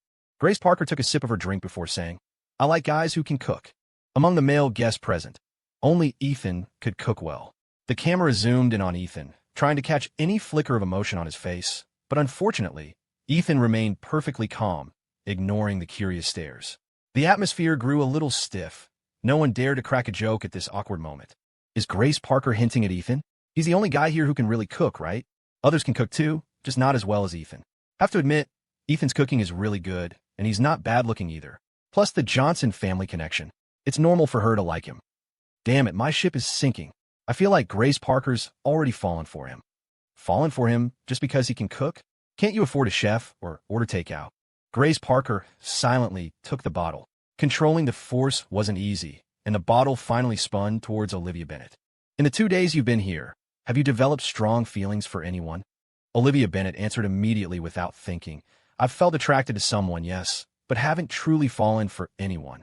She was attracted to Christopher Foster. He fulfilled her fantasy of an ideal partner. But somehow, after saying the words, truly fallen for anyone, Ethan's image inexplicably popped into her head. Olivia Bennett's expression changed. Seeing Ethan looking at her, her gaze flickered away. She lowered her head, and out of the camera's view, a look of annoyance crossed her face. Why was her heart beating uncontrollably because of Ethan? Not only the people present, but also the audience noticed Olivia Bennett's strange reaction. Nobody made a big deal of it, assuming she was just shy. Olivia was about to spin the bottle when a staff member suddenly approached. "Olivia, you have a phone call. Do you want to take it?" "Let me see." Olivia stood up and took the phone. Seeing the caller ID, her expression shifted slightly. The caller was none other than Amelia Harper. Previously, if she had received a call from Amelia Harper, she would have answered cheerfully without hesitation. But now, she actually felt like declining it. Perhaps it had something to do with what Ethan had said during the day. "I need to take this call. Wait for me a moment." Olivia answered the phone and went to a quiet corner. Olivia returned in less than 5 minutes. "My turn to spin, right?" "Go ahead." After taking the call, Olivia was visibly nervous. It was just a trivial game, yet she was breaking out in a cold sweat. The bottle spun with the force she applied, finally wobbling to a stop in front of Ethan. Seeing this, she breathed a sigh of relief. Ethan raised an eyebrow at her. "This time, I'll choose truth." "What do you want to ask?" Olivia asked. "Would you ever get back together with your ex?" No. This wasn't the question she wanted to ask, but the one Amelia Harper wanted answered. Why Amelia Harper would ask such a suggestive question was unclear. She had clearly stated she didn't love Ethan. They had broken off their engagement, and she had officially announced her relationship with William Hayes. From every angle, it seemed impossible that Ethan would reconcile with his ex. Hearing Ethan's decisive no, Grace Parker's face went pale. The game continued, and every time it was Olivia's turn, she deliberately controlled the spin to point the bottle at Ethan. "Give your ex a score." "Passing grade." "After breaking up, how do you see your ex?" "As a stranger." "In your opinion, can liking someone be faked?" From the moment Olivia started asking about the ex, Ethan sensed that these might not be her questions, but rather those of the person who had called her. The caller must be Amelia Harper. So, she was watching the Twitch stream now. Ethan suddenly looked directly at the camera opposite him and retorted, "Would someone sitting right by a barbecue really not feel the heat?" The genuine feelings he thought he had shown were, in some people's eyes, apparently just like acting. Fake. Who would act by specifically learning to cook, making different dishes every day for a month without repetition? Who would act by staying awake for 2 days straight watching over someone sick? Who would act by catering to her every little mood, remembering all her preferences, racking his brains daily to prepare surprises to make her happy, taking care of every aspect of her life meticulously? Once again, it was Olivia's turn. "When you were with your ex, did you ever think about a wedding ceremony?" Ethan let out a sarcastic laugh. "Yes." Why does Olivia keep asking Ethan about his ex? Olivia must be targeting Ethan. Understandable, since she's friends with Amelia Harper. So, Ethan really did love Amelia Harper. Could this be scripted too? Anyway, I don't trust Ethan. Sims have the worst luck. After answering, Ethan took the bottle and spun it. The mouth landed steadily, pointing right at Olivia Bennett. He stared straight at her and asked directly, "Was it Amelia Harper who told you to ask these questions?" Olivia shot up from her seat, flustered and helpless. After a long moment, she lowered her head and answered in a trembling voice. "Yes." Everyone noticed that when Ethan answered Olivia Bennett's questions, he wasn't looking at her, but at the Twitch livestream beside her. Ethan's eyes were dark pools in the night, like magnets. When the bottle pointed at Olivia Bennett, he asked without hesitation, "Was it Amelia who told you to ask these questions?" His eyes seemed to see through everything.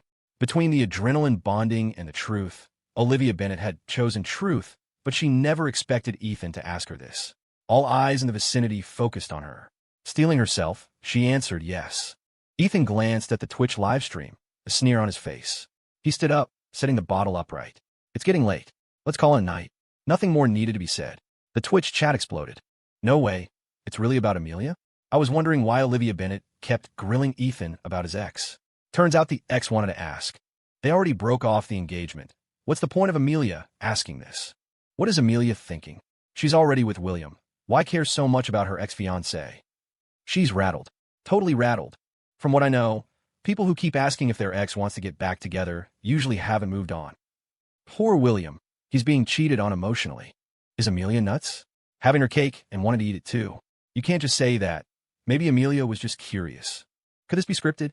I check up on my ex after breaking up too, ask about him. As long as I hear he's doing worse than me, I'm happy. I don't believe it.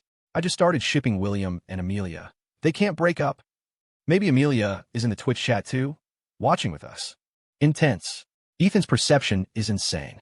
He figured out Amelia was behind Olivia Bennett after just a few questions and called it out right then and there.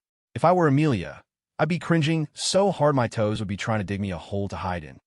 Compared to the noisy Twitch chat, the scene itself was much quieter. When Ethan got up and left, everyone else remained frozen in place. The loud croaking of frogs filled the air. Victoria Harper let out a small laugh, drawing everyone's attention.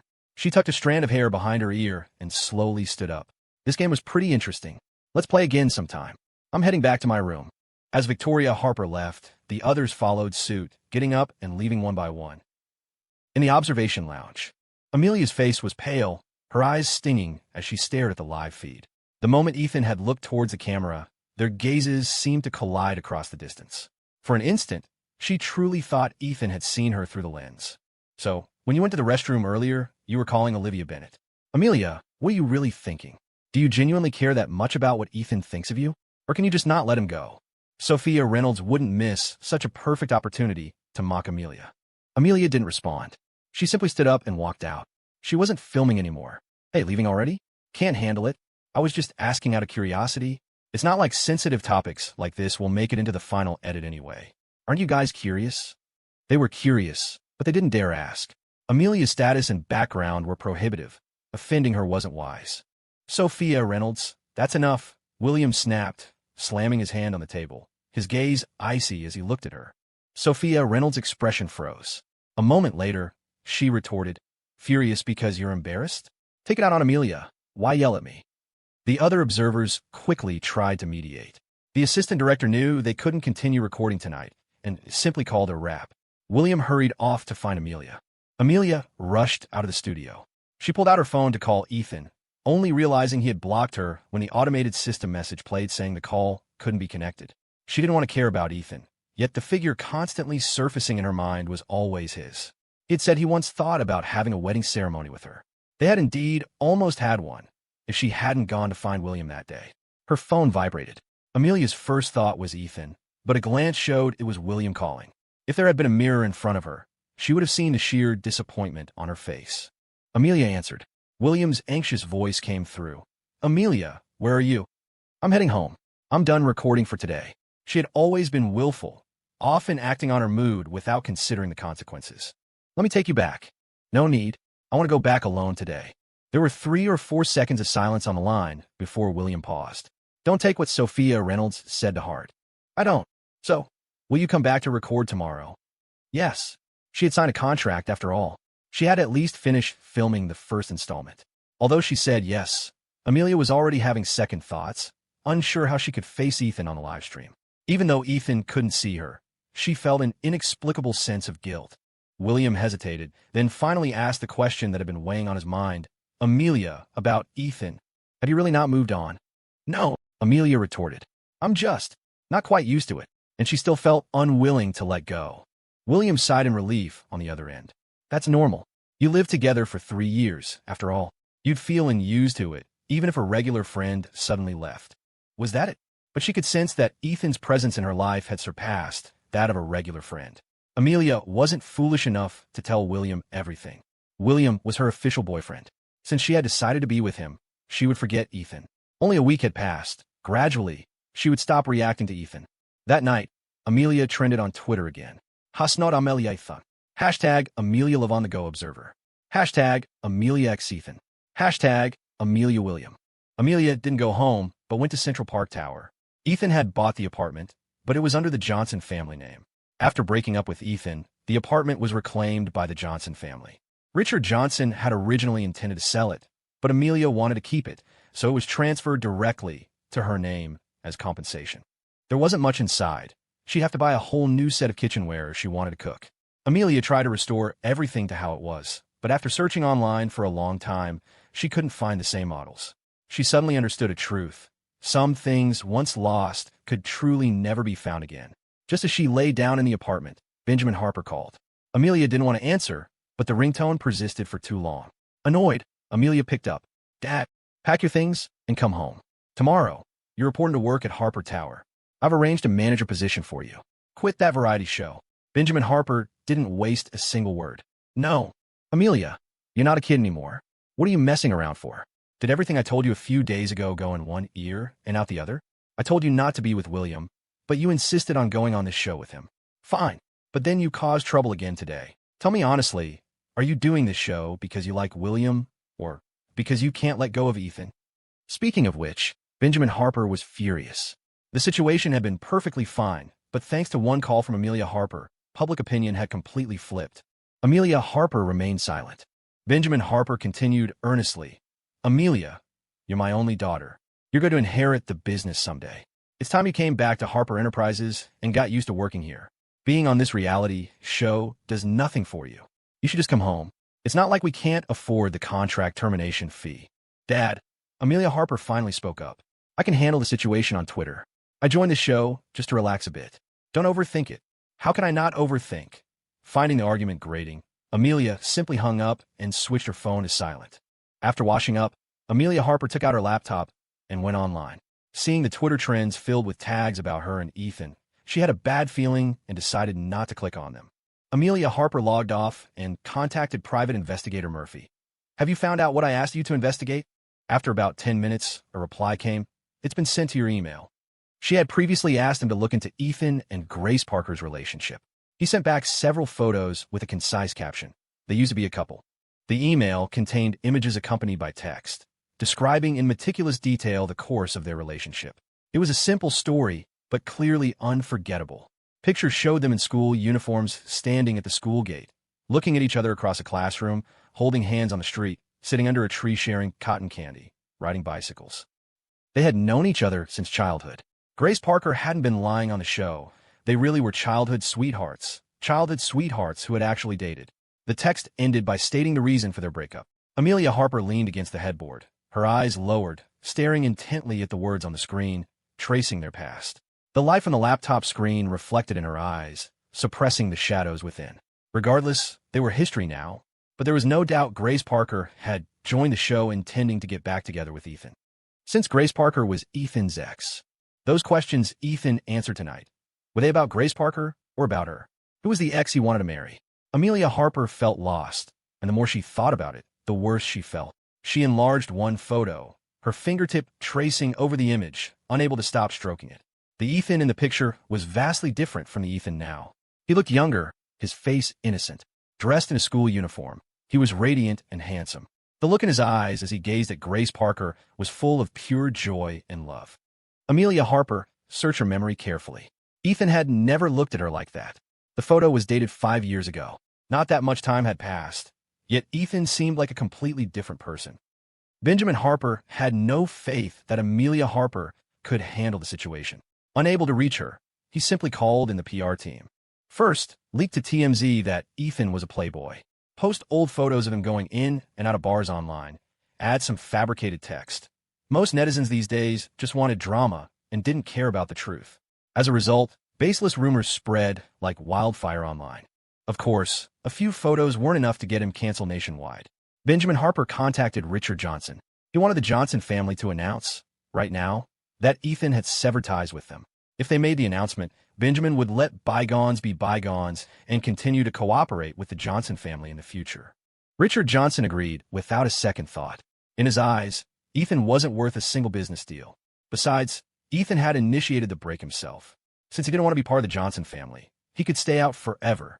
Without hesitation, Richard Johnson logged into his account and posted an announcement. Ethan has already severed ties with the Johnson family. From this day forward, Ethan is no longer my son. Attached, severance document. Richard Johnson posted this using his personal account. Worried it might not get enough visibility, he had the Harper Enterprises account retweeted. Tagged with the trending topic related to Ethan, its popularity soared, hitting the Twitter trends in less than 30 minutes. Hashtag Ethan kicked out of home. Hashtag Ethan disowned by parents. Hashtag Ethan no longer Johnson Group heir. Hashtag Ethan bars. Netizens found this even more entertaining. Ethan's reputation, which had briefly started to recover, plummeted once again. A kid, even his parents don't want?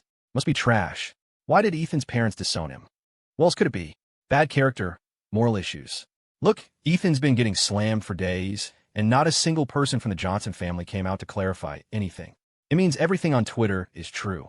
Ethan probably joined this show for a shotgun wedding, right? His only redeeming quality was being rich.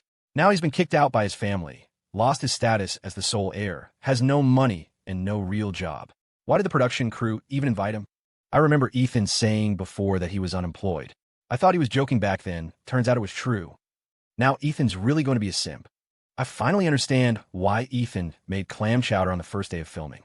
He was trying to tell us he was bitter, pathetic, and completely irrelevant. According to the severance document, Ethan cut ties with his parents after breaking off an engagement. Could there be more to this story? Ethan's dad. Can you please elaborate on why you disowned Ethan? Richard Johnson, of course, didn't dare. Faced with netizens' questions, he remained silent. The more he said, the more mistakes he could make. Severing ties with Ethan was a fact. His statement wasn't wrong. As for the rest, that definitely couldn't get out. He worried that if he said too much, he'd provoke Ethan into revealing the truth. Things like his biological mother being in Springfield Mental Health Center, having killed her own daughter, those absolutely could not be exposed. It was a colossal scandal. Public opinion wasn't entirely one-sided. Some netizens remained rational, actively seeking the truth. When Amelia Harper woke up the next day and checked her phone, she discovered the world had turned upside down. Twitter was flooded with chaotic rumors. Ethan was a player, an octopus with wandering hands, a frequent nightclub visitor, a two-timer, a spoiled rich kid. TMZ had even leaked claims he bullied people in school. Every dirty deed imaginable was being pinned on him. This wave of overnight accusations earned Ethan nationwide cancellation, all based on zero evidence beyond that single picture of him entering a bar. To maximize the impact, Benjamin Harper had even commissioned numerous AI-generated deepfakes. Amelia Harper knew instantly it was her father's doing. She hadn't slept well, and her head was spinning when she opened her eyes. Forcing herself through the discomfort, she called Benjamin Harper.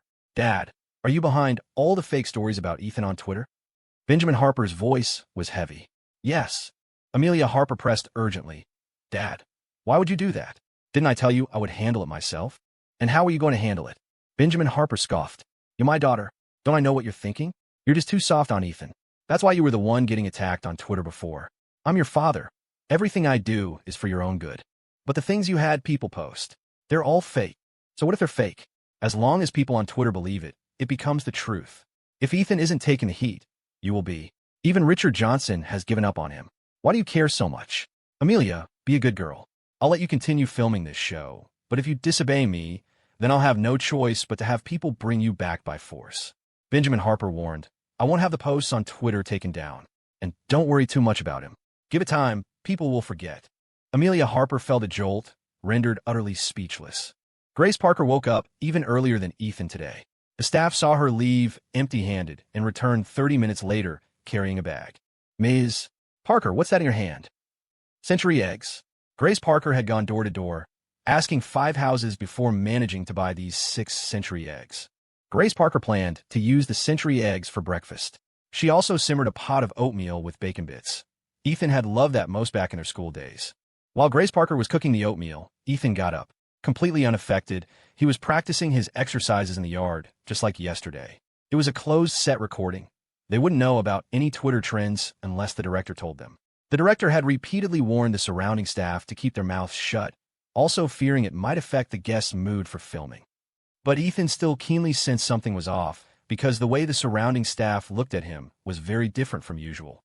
Grace Parker, having finished cooking the oatmeal, stood quietly watching him. To outsiders, it might seem boring, but she wished time could freeze so she could stay with Ethan like this forever. With staff members watching, Grace Parker observed for a while longer before getting up to go back to her room and change. Victoria Harper had also woken up. Freshly washed up, she held 2 pairs of scissors and called out to Ethan. "Ethan, come here." Ethan had just finished his last set, slightly sweaty. He wiped his forehead. "What's up?" "The adrenaline bonding you promised me during last night's game." Ethan saw the scissors in her hand and remembered. She wanted to cut his hair. Victoria Harper found a low stool for Ethan to sit on. Then, she grabbed a plastic bag from somewhere and tied it around his neck. Just as she was about to start cutting, Ethan grabbed her hand firmly. "Victoria Harper, do you actually know how to cut hair?" "Of course. Why would I cut it if I didn't?" It sounded plausible, but Ethan felt uneasy, like a lamb waiting for slaughter. Victoria Harper pressed the back of his head to adjust his position. "Don't move. Relax, I won't mess it up." With that, Victoria Harper started snipping. A soft, rustling sound filled the air by his ears as hair began to fall, some strands tickling his neck. Ethan wanted to scratch, but suddenly felt a puff of warm air on his neck. He flinched instinctively, jerking forward. "What are you doing?" "Blowing the hair away. A few strands fell into your clothes." "Hey, why are your ears so red?" "Did I make them red by blowing on them?" Victoria Harper teased with a smile. Ethan didn't want to answer. Victoria Harper continued cutting his hair, occasionally blowing near his ear or touching the nape of his neck. She smelled fragrant and felt soft. With her touch, it felt like an electric current flowed down from his scalp, even making his tailbone tingle. It was just a haircut, yet Ethan felt on pins and needles, trying hard to control his body's reactions. Seeing him break out in a sweat, Victoria Harper took out a tissue to wipe it for him. Ethan intercepted her hand. "I'll wipe it myself. Don't move while I'm cutting, or I might snip wrong." Ethan reluctantly lowered his hand. "How much longer?" "Almost done, just tidying up." Victoria Harper trimmed and admired her work. "Looks really good. Your hair was too long before, covering your eyebrows and making you look listless." Victoria Harper stared intently at his forehead, then reached out and touched the space between his eyebrows. "Ethan, has anyone ever told you that you have a really nice forehead?" Ethan usually disliked people touching his forehead, but facing Victoria Harper, he not only didn't mind her touch, but found it strangely pleasant, almost tingly.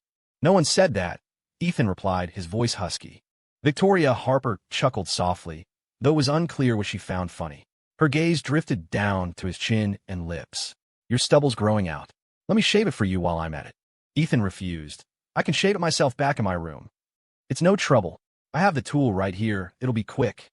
Victoria Harper had already pulled a blade from her pocket. It was an eyebrow razor, very sharp. "Don't move. I wouldn't want to cut your face."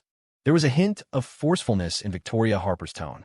She maintained her position, still standing behind Ethan, but leaned forward to reach his chin. As Victoria Harper's fingertips hooked his chin to lift it, Ethan's entire line of sight was blocked by her chest, completely obscuring the sky. Ethan didn't react at first, clearly stunned. Victoria Harper remained oblivious. As her bosom pressed closer, Ethan held his breath, lurched sideways, and fell heavily to the ground. The sudden movement startled Victoria Harper immensely. "What's wrong?" Victoria Harper's face turned pale, her right hand trembling as she held the eyebrow razor. "That was close. She almost cut Ethan's face." "I'm fine." This was the first time Ethan had lost his composure like this. His entire face flushed red, even his neck turned pink. His hair had been simply trimmed by Victoria Harper, longer than a buzz cut, giving him a sunny, energetic look. Just as Victoria Harper had said, his forehead looked good, and revealing it made his features appear more defined, especially deepening the look of his eyes and brows. The haircut not only made him more handsome, but also looked refreshing. Facing Victoria Harper's confused gaze, Ethan could only look away. He couldn't possibly say, "Your chest was about to press against my face just now." He clearly had no improper thoughts about Victoria Harper, treating her like an elder just as he had yesterday. But in that moment, his breathing had quickened, and an inappropriate thought had actually surfaced. Could Victoria Harper be intentionally trying to seduce him? Ethan got up, brushing the dust off his clothes. "I brought my own razor, so I don't need your help shaving." Seeing him about to leave, Victoria Harper grabbed his hand and suddenly asked, "Ethan, if it were a wedding ceremony, would you care about the other person's age?" Victoria Harper looked at Ethan with an ambiguous glint in her eyes. Even the usually slow to react Ethan sensed something wasn't right. He pulled his hand free and dodged when Victoria Harper tried to grab him again.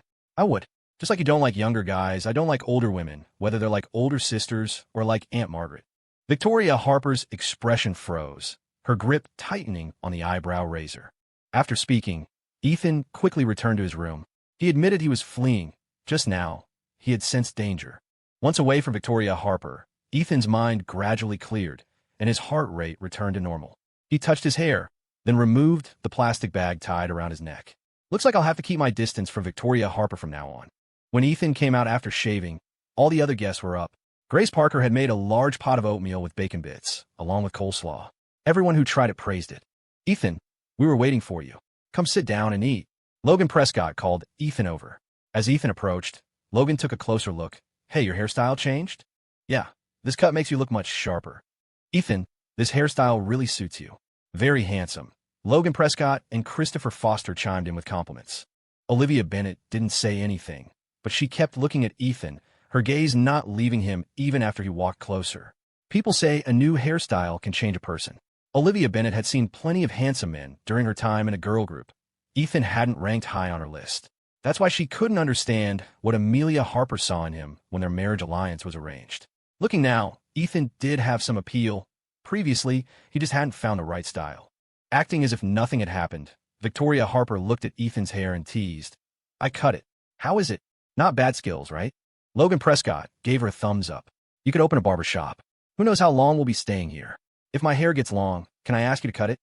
Victoria Harper replied, I only know how to do buzz cuts. I can't do your style. In truth, she could, but she didn't want to touch anyone other than Ethan. Christopher Foster interjected, the director mentioned we might get to go home for a visit in a week. Your hair won't grow that fast. Ethan sat down. A bowl of untouched oatmeal sat before him, served by Grace Parker. Seeing him take a sip, she asked, how's the oatmeal I made? Compared to before. Tasting the familiar flavor, he knew instantly it was made by Grace Parker. Memories surfaced, thinking back to high school when Grace Parker's specialty was making various kinds of porridge, her best being oatmeal with bacon bits. He could always eat 3 bowls or more. So many years had passed, yet the taste of this oatmeal hadn't changed at all. But what good was it if the oatmeal hadn't changed? It hasn't changed much. Still the same as before. Grace Parker smiled, holding her bowl. Victoria Harper scooped up some oatmeal with her small spoon. I didn't expect the award-winning actress to have this skill. Teach me sometime. I want to learn too. Grace Parker instantly turned cold. Maybe some other time. Olivia Bennet, having studied acting, observed everyone keenly, taking in their expressions. From all indications, Grace Parker liked Ethan. And Victoria Harper? Her actions looked very much like jealous rivalry.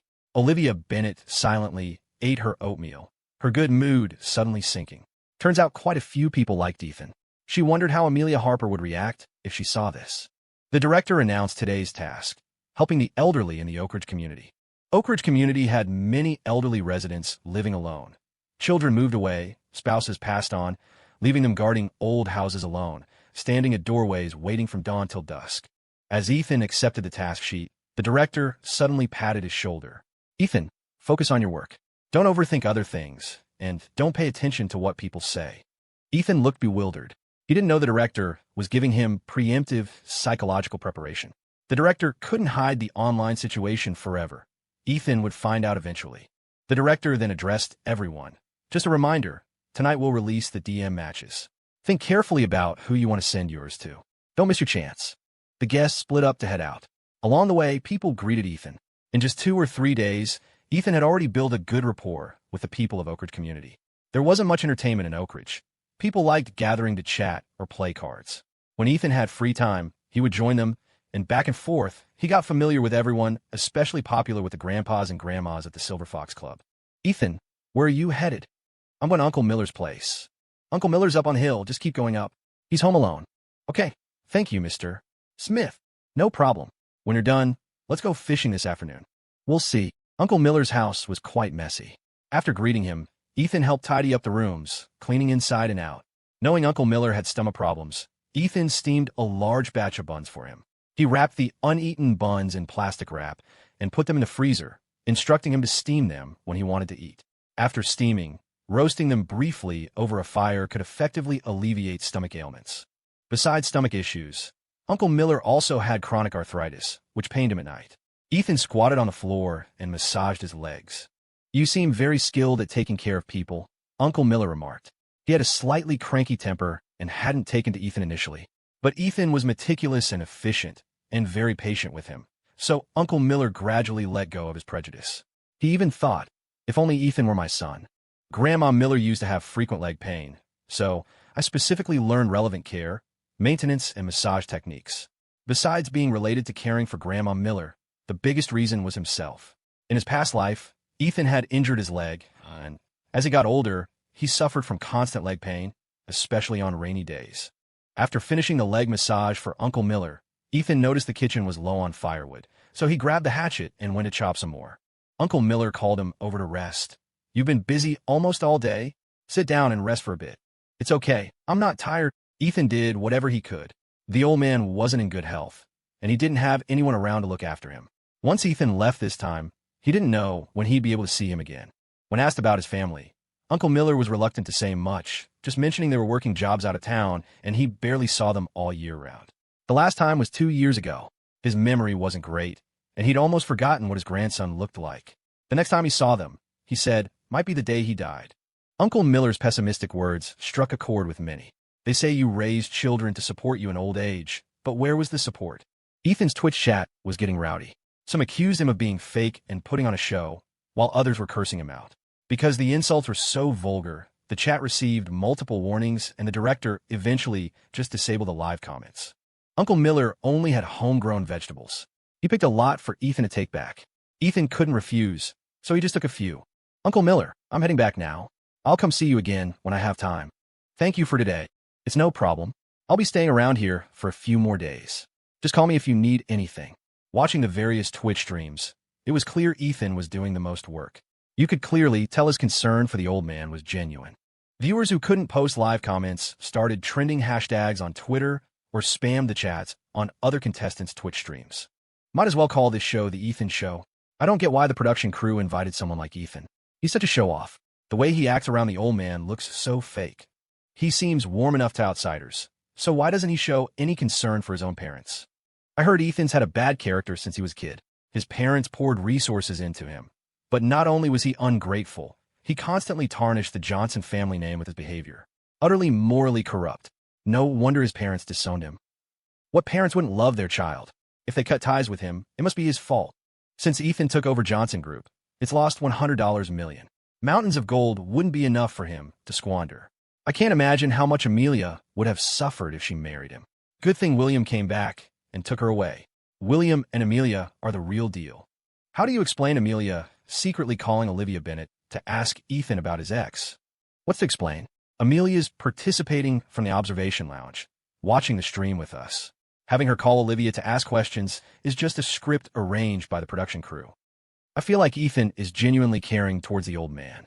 Look at his massage technique. That's not something you learn overnight. He must have been doing it for a long time. Grace Parker, can you stay away from Ethan? Standing on their moral high ground, they attacked everything they disliked, speaking without restraint, saying whatever they pleased. Grace Parker's Twitch chat especially was nearly overrun by Ethan's haters, telling her to stay away from Ethan or they'd start flaming her too. Although the director remained tight-lipped, they couldn't stop news from leaking in via phone calls from the outside. Victoria Harper, Grace Parker, and Olivia Bennet received calls almost simultaneously, informing them about the trending hate topics surrounding Ethan. Victoria Harper's face turned cold, her eyes darkening like 2 drops of thick ink. Anyone who knew her well recognized this meant she was angry, and the consequences of angering Victoria Harper were terrifying. What move by the Johnson family? Kicking him when he's down. For a little bit of profit, they wouldn't hesitate to sell out their own son. They have no shame. Grace Parker received a call from her agent. As soon as she answered, it was just like the day before yesterday. Grace Parker, stay away from Ethan. Do you hear me? He'll ruin you. Don't ignore what I'm saying. This time it's really different. Ethan is being trashed all over the internet. Even his parents have abandoned him. Hearing this, Grace Parker didn't stop to think, immediately going online and opening Twitter. Sure enough, the trending list was filled with densely packed negative topics about Ethan. They called him a player, morally corrupt, of low character, neglectful of his parents, a spendthrift who ruins his family. Just a quick glance made Grace Parker's breath catch. These netizens didn't know Ethan at all. What right did they have to humiliate him like this? Based on a few fabricated AI face swap pictures, anyone could see there was something wrong with those photos. Grace Parker trembled all over, her eyes reddening. She wished she could just dive in there and tear those people apart with her bare hands. She knew better than anyone what kind of person Ethan was. He was filial, kind, gentle, and patient. For anyone he cared about, he would do everything he could to treat them well. If someone showed him a little kindness, he would repay it double, even tenfold. Those people calling him unfilial. From the very beginning, they were the ones who didn't want him. Later, when they saw he could be useful, they picked him back up like discarded trash. And now they were squeezing out his last bit of value. What right did people like that have to be called parents? Giving birth but not raising him, only knowing how to leech off him. If anyone was cutting ties, it should be Ethan cutting them off. Grace Parker, are you listening? You can't get involved in this mess. Stay as far away as possible. You've worked so hard all these years to achieve your current status and body of work. Do you really want to throw it all away? Nobody wants to destroy years of hard work and their career. 5 years ago, Grace Parker herself had given up Ethan for her career. Ethan isn't like that, Grace protested. His parents never liked him. They dumped him on his grandmother to raise when he was very young. And now, they're cutting ties? It should be Ethan cutting them off. It's their fault. If I just step forward and vouch for him. Don't you dare. The agent, Lillian Bennet, took a deep breath. Grace Parker, you are forbidden from doing this. This isn't that simple. This coordinated smearing campaign against Ethan clearly has someone powerful pulling the strings behind the scenes. Only Harper Enterprises could orchestrate something on this scale. We can't afford to offend Harper Enterprises. Not only will you fail to protect him, but you'll also be blacklisted and shelved. Lillian laid out the reality, hoping Grace Parker would look at the situation calmly. They had worked together for many years. Lillian Bennett had invested a lot of time and energy into her, fighting for resources for her over the years. Grace Parker had lived up to expectations, becoming a $10 billion box office queen in just a few short years. Beyond being work partners, they were also friends. Lillian Bennett truly didn't want to see Grace Parker give up everything for a man. It really wasn't worth it. If Ethan still liked Grace Parker, it might be one thing, but watching the live stream, it seemed he no longer had feelings for her. Grace Parker's one-sided effort was like banging her head against a brick wall. Grace Parker had a stubborn personality. Early in her career, she filmed a fantasy martial arts drama. It involved all sorts of wire work and fight scenes. Due to the high difficulty, other actors used stunt doubles, but she insisted on doing it herself. She practiced martial arts arduously for half a month, ending up covered in bruises. This stubbornness was both her strength and her greatest weakness. Simple persuasion and warnings were useless. Her agent, Lillian Bennett, had to resort to concrete threats. Grace Parker, don't you dare ignore my words. I'm warning you for your own good. If you dare to speak out for Ethan, I will immediately have people pull you out of there. The company can afford the contract termination penalty. Calm down and think it over carefully. Grace Parker froze, her fingers hovering over the Twitter app. Lillian Bennett had hung up right after her warning, and before Grace could even react, the production staff had forcibly confiscated her phone. No phone meant no Twitter, but she was live streaming on Twitch right now for the show. She could absolutely defend Ethan in the Twitch chat. Grace started walking towards the cameraman, then stopped dead in her tracks after just 2 steps. Was speaking out really a good idea right now? She had no concrete proof, just her word. Netizens wouldn't necessarily buy it, and her own fans might even turn against her. Besides, her agent had explicitly warned her, speak out, and she'd be pulled from the show. That meant losing her chance to pursue Ethan on camera. If she left, Victoria Harper would have absolutely no competition. Just this morning, Victoria Harper had been practically preening and posing while cutting Ethan's hair. Women saw right through that act, but most men fell for it. Add in the show's paired dates and constant proximity. Victoria loved to tempt men. What if Ethan couldn't resist and ended up with her? Judging by the production crew's attitude, they weren't going to kick Ethan off. And if Ethan did leave, she'd lose her chance to win him over anyway. Grace didn't know how long she stood there deliberating, but she started feeling dizzy. Leaning against the wall, she slowly sank into a squat, the urge to defend him dissolving like spit swallowed down her throat. Since the director wasn't saying anything, she'd pretend she didn't know. She'd keep Ethan in the dark for now. If it became absolutely impossible to hide, then she'd step up and speak out, showing Ethan what it meant to stand by someone through thick and thin. For now, all she needed to do was stay by Ethan's side and do nothing else. Public outrage was always temporary. This storm would pass. Having made up her mind, Grace slowly pushed herself back up. She wasn't sure how long she'd been squatting. She swayed, her legs numb and vision momentarily darkening. The cameraman approached, camera raised. Ms. Parker, you look a bit pale. Are you all right?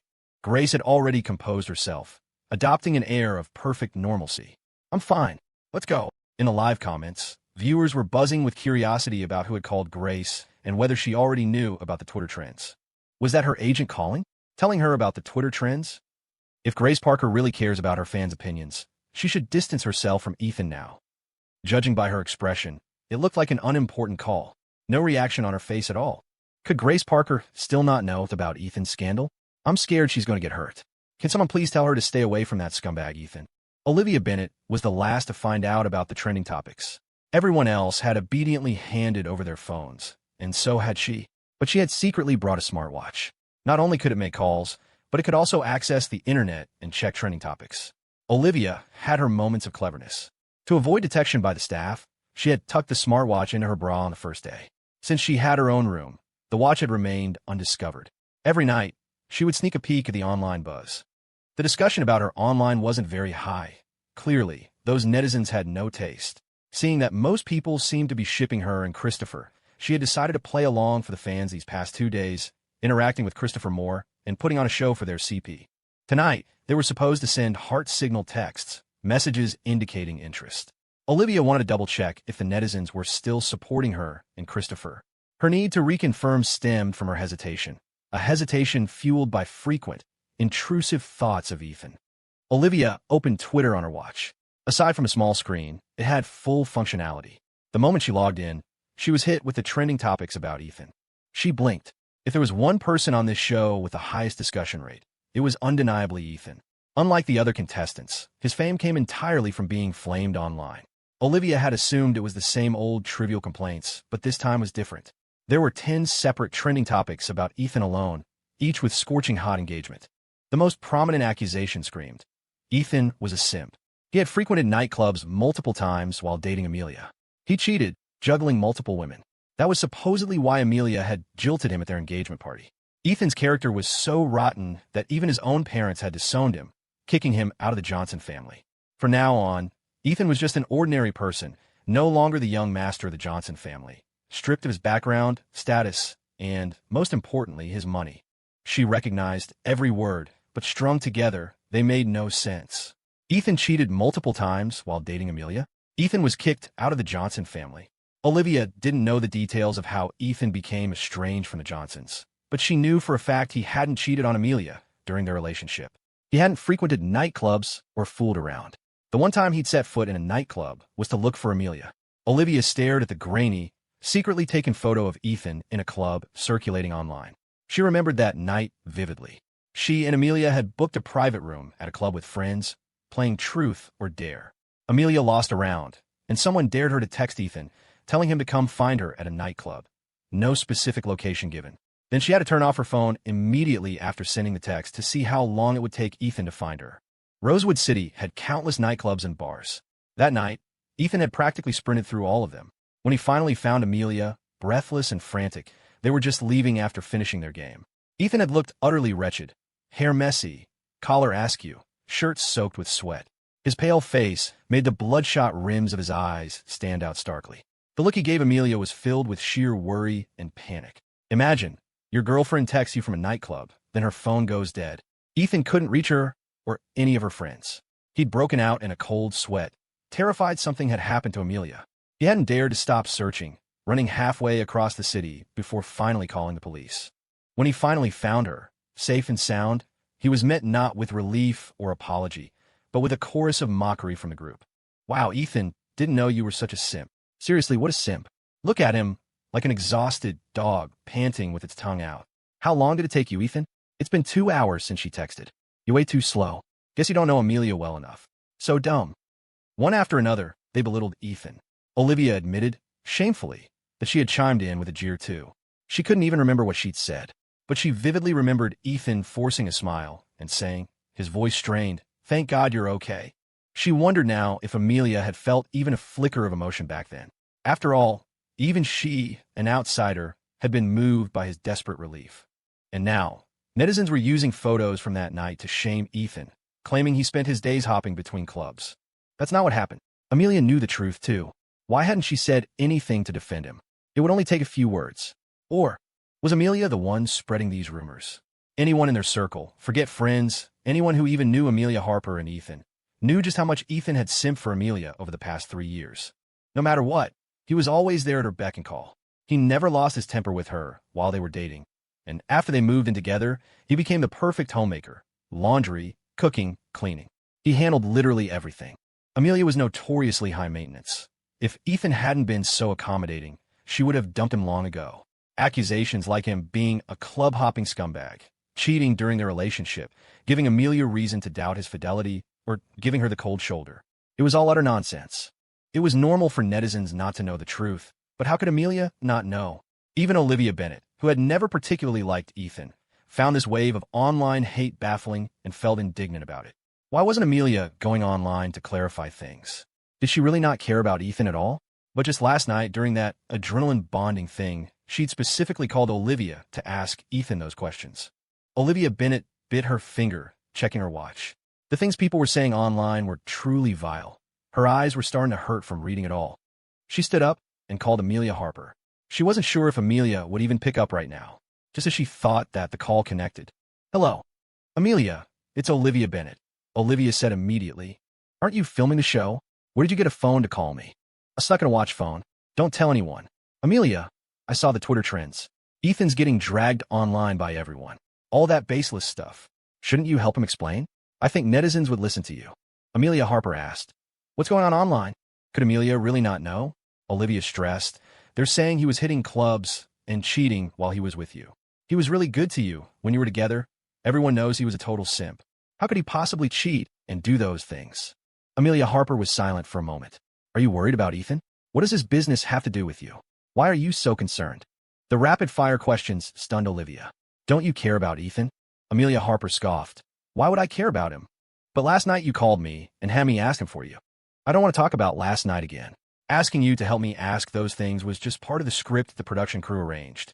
I'm not interested in him. The icy tone, the cold words. Olivia didn't know why her chest tightened. She felt angry on Ethan's behalf. Realizing this startled even herself. She never thought she'd see the day she'd be angry at Amelia Harper because of Ethan. Olivia took a deep breath. You were with Ethan for so many years. Don't you have any feelings for him at all? No, I don't give a damn about him. Olivia Bennett, if you still consider me your best friend, stop caring about Ethan from now on. Stay away from him on the show. Olivia gripped the watch phone tightly, unable to believe Amelia could be so indifferent. Initially, she suspected Amelia might have started the online rumors slandering Ethan to deflect from last night's drama and make him a scapegoat. But then she thought, after 3 years together, you'd get attached even to a pet bunny after that long. Amelia couldn't possibly be that ruthless. Now, this phone call, this conversation, confirmed her initial suspicion without a doubt. Olivia was deeply disappointed. It seems you really hate Ethan. Amelia Harper's voice was grave. Yes, I hate him. So, as my friend, you have to hate him with me. I'll let it go today, but if you speak up for him in front of me again, then we don't need to be friends anymore. Amelia's attitude was cold, and if you listen closely, you could feel the threat in her words. In Amelia Harper's view, friends shared the same enemies. You couldn't like someone she hated. Amelia could say this so decisively because she was certain Olivia didn't want to lose her as a friend. After all, Olivia wasn't very popular. People in this circle were, frankly, snobs, and many looked down on Olivia Bennett. Olivia was the second child in the Bennett family, with an older sister and a younger brother. She was the overlooked one, meaning she wouldn't stand a chance fighting for a share of the Johnson family trust. An heiress with no real power commanded little respect, especially since she had willingly stooped to become a minor actress. Amelia Harper was the first person to be genuinely friendly to her, accompanying her to birthday charity balls, shopping trips, beauty appointments. She always sent greetings on holidays, talked for hours on the phone when Olivia couldn't sleep, and they could rant about anything together. Olivia knew more about Amelia's affairs with William and Ethan than anyone else because Amelia would tell her everything voluntarily. They talked about everything. They were each other's best friends, and best friends wouldn't betray each other over a man. Olivia unconsciously bit her lip hard, only releasing it when she felt the pain. Okay, I promise you, I won't ask about you and Ethan anymore. I'll stay far away from him from now on. Olivia, many things are beyond my control. With Ethan's reputation being so bad now, telling you to stay away from him is also because I'm afraid it'll affect you. I know. Olivia suddenly lost all energy to continue the conversation. Just wanted to end the call quickly. Olivia, I'm filming over here too. I'll keep watching your Twitch streaming. Amelia's voice softened, her improved mood palpable. Olivia's body stiffened. A cold sweat inexplicably broke out on her back, and her scalp prickled. She looked at the camera hidden by her clothes, suddenly feeling as if a pair of eyes were watching her from there. Coming down the mountain, Ethan ran into Victoria Harper. She was crouched on the ground, motionless, with no cameraman in sight. The moment Ethan saw her, the morning's events flashed through his mind. A strange feeling arose in his heart. He didn't want to be alone with her, but they had already met, and ignoring her, pretending he hadn't seen her, was impossible. Ethan paused, stopping in his tracks. What are you doing here? Where's your cameraman? His camera malfunctioned. He took it back to get it fixed. I can't walk right now. I twisted my ankle. Victoria Harper extended her left leg. Her ankle was red and swollen. It wasn't just a sprain. There were scrapes from her knee down to her calf. She must have fallen here. Are you okay? Victoria Harper smoothed her brow, lifted her head, and looked at him with a smile, bathed in the sunset glow. What? Worried about me? Even if they weren't friends, they were colleagues. A simple expression of concern between colleagues was normal. Ethan didn't reply, but the gentle look in his eyes revealed his thoughts. Victoria Harper sighed. If you don't want to deal with me, just go back and get someone for me. I'll be fine here alone, just a few too many mosquitoes. First, it was just my hand that got hurt, now my foot too. She swatted at the mosquitoes buzzing around her as she spoke. Victoria Harper had fair skin. Even a light touch usually left a red mark. Mosquito bites swelled up instantly, standing out conspicuously on her legs. Ethan couldn't possibly leave her there alone. Even if the cameras weren't rolling, he would have helped her, with the cameras present. However, he felt unsure how to approach physical contact. He bent down and asked tentatively, "Can you stand up?" "Yes." Using the strength of Ethan's arm, Victoria Harper stood up. Her leg injury was quite severe. She limped when she walked. It would have been manageable on flat ground, but this was a rugged, uneven mountain path. Plus, it had rained last night, making the surface slippery. It was getting late, and they still needed to get back, cook dinner, and eat. Ethan didn't want to waste time on the path. He glanced at the camera, then handed the bag he was carrying to Victoria Harper. "Hold this for me. I'll carry you back." Once Victoria Harper took the bag, he squatted down in front of her. "Get on." With his back to her, Ethan felt Victoria Harper draw near. Two soft mounds pressed against his back. Ethan's body stiffened. The more he tried to ignore it, the more distinct the sensation became. This time, he directly experienced Victoria Harper's softness. Whether intentionally or not, Victoria Harper pressed her entire body close, her hands lightly hooking around his neck. She always carried a faint, gentle fragrance, not overpowering like perfume. A tickle brushed against the back of his neck, her hair. "Am I heavy?" "Not heavy." She was light enough for an easy princess carry. Victoria Harper had the best figure among the three female guests, well-proportioned, with an excellent bust-waist-hip ratio, a perfect S-curve. While carrying her, Ethan made a subtle gesture. He kept his fists clenched, avoiding any unnecessary contact. Leaning against his back, Victoria Harper asked, "What's in the bag?" "Vegetables Uncle Miller gave me. He grew them himself, no pesticides." "What have you been busy with today?" Victoria Harper could clearly feel that Ethan's body temperature was much higher than it had been that morning, the kind of heat that usually comes after strenuous exercise.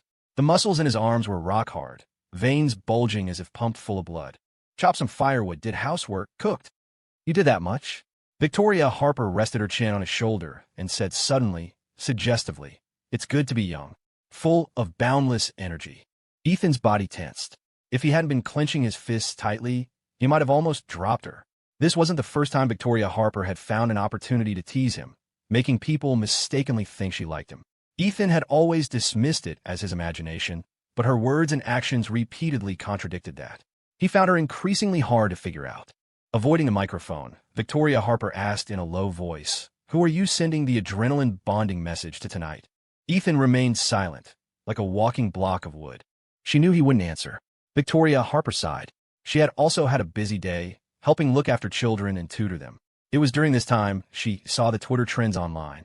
The director had specifically instructed her not to tell Ethan yet, to avoid affecting his mood during filming. The production crew wasn't planning to speak out for Ethan at the moment.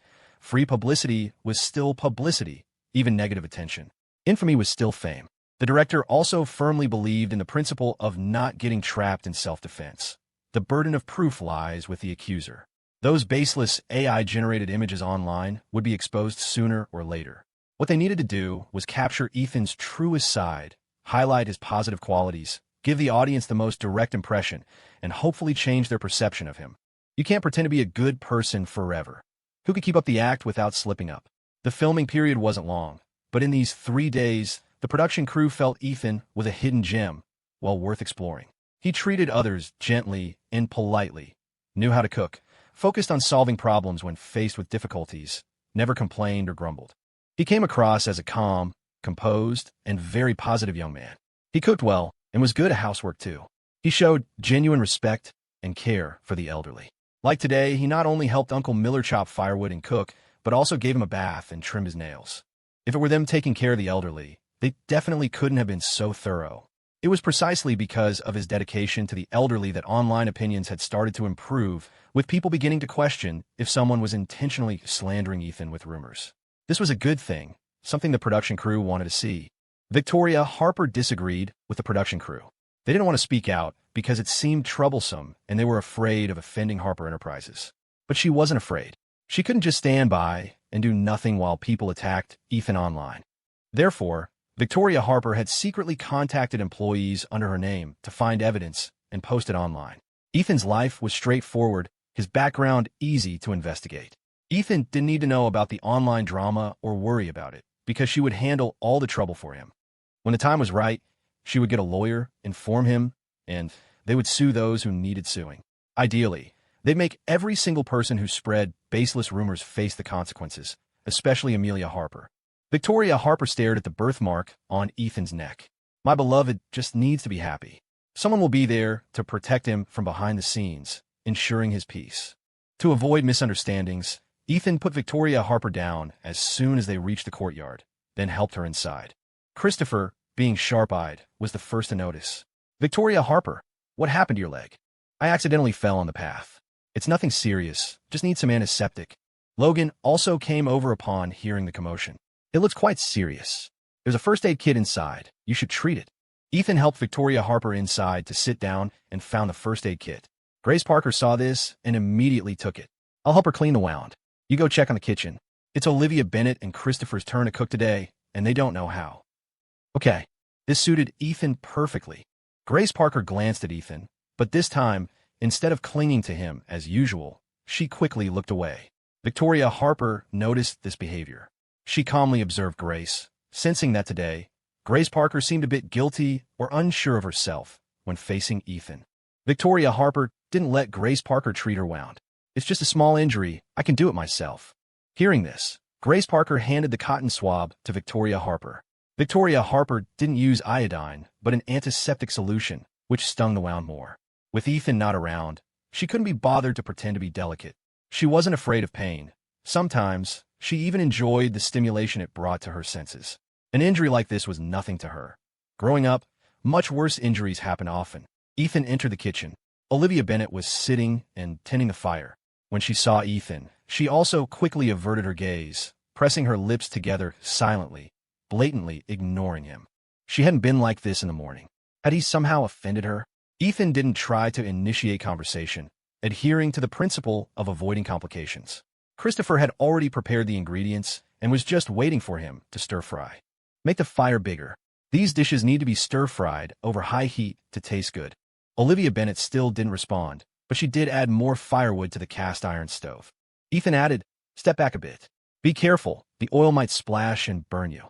Olivia Bennett obediently stood up and moved away. Although silent, she was much more compliant than usual, not making any unpleasant comments. But her sudden quietness was quite unsettling. If Ethan had genuinely made her unhappy, knowing Olivia's temper, she wouldn't tolerate it.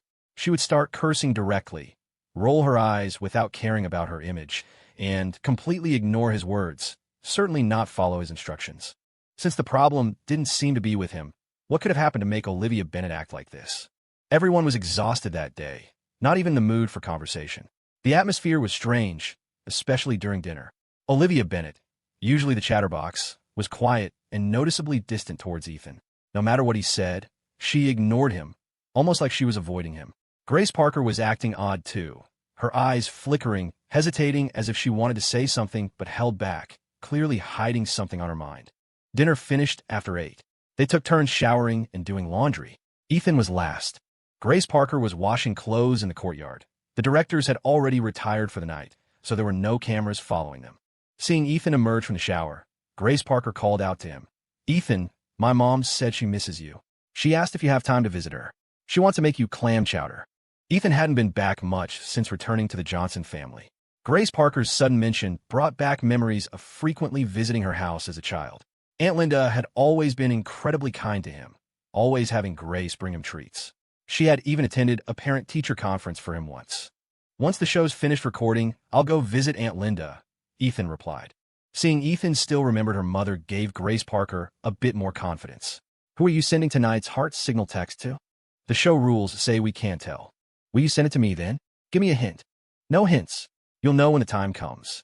Among the female guests, besides herself, Victoria was the one Ethan interacted with the most. Grace would rather Ethan send his signal to Olivia Bennett than to Victoria. She reminded him, "There's only half an hour left before the messages are sent. You should hurry back to your room." "Okay, yeah. You head back first," Ethan said. His attitude towards Grace Parker remained consistently lukewarm, making him hard to approach.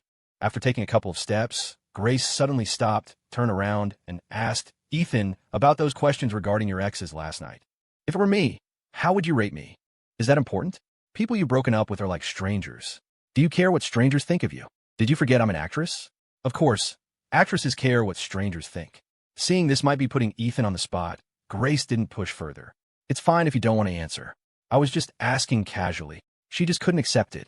She and Ethan had only been together for a year, and even then, their acting careers meant they spent more time apart than together, always having to meet in secret. The thought that Amelia had been with Ethan for 3 years gnawed at her.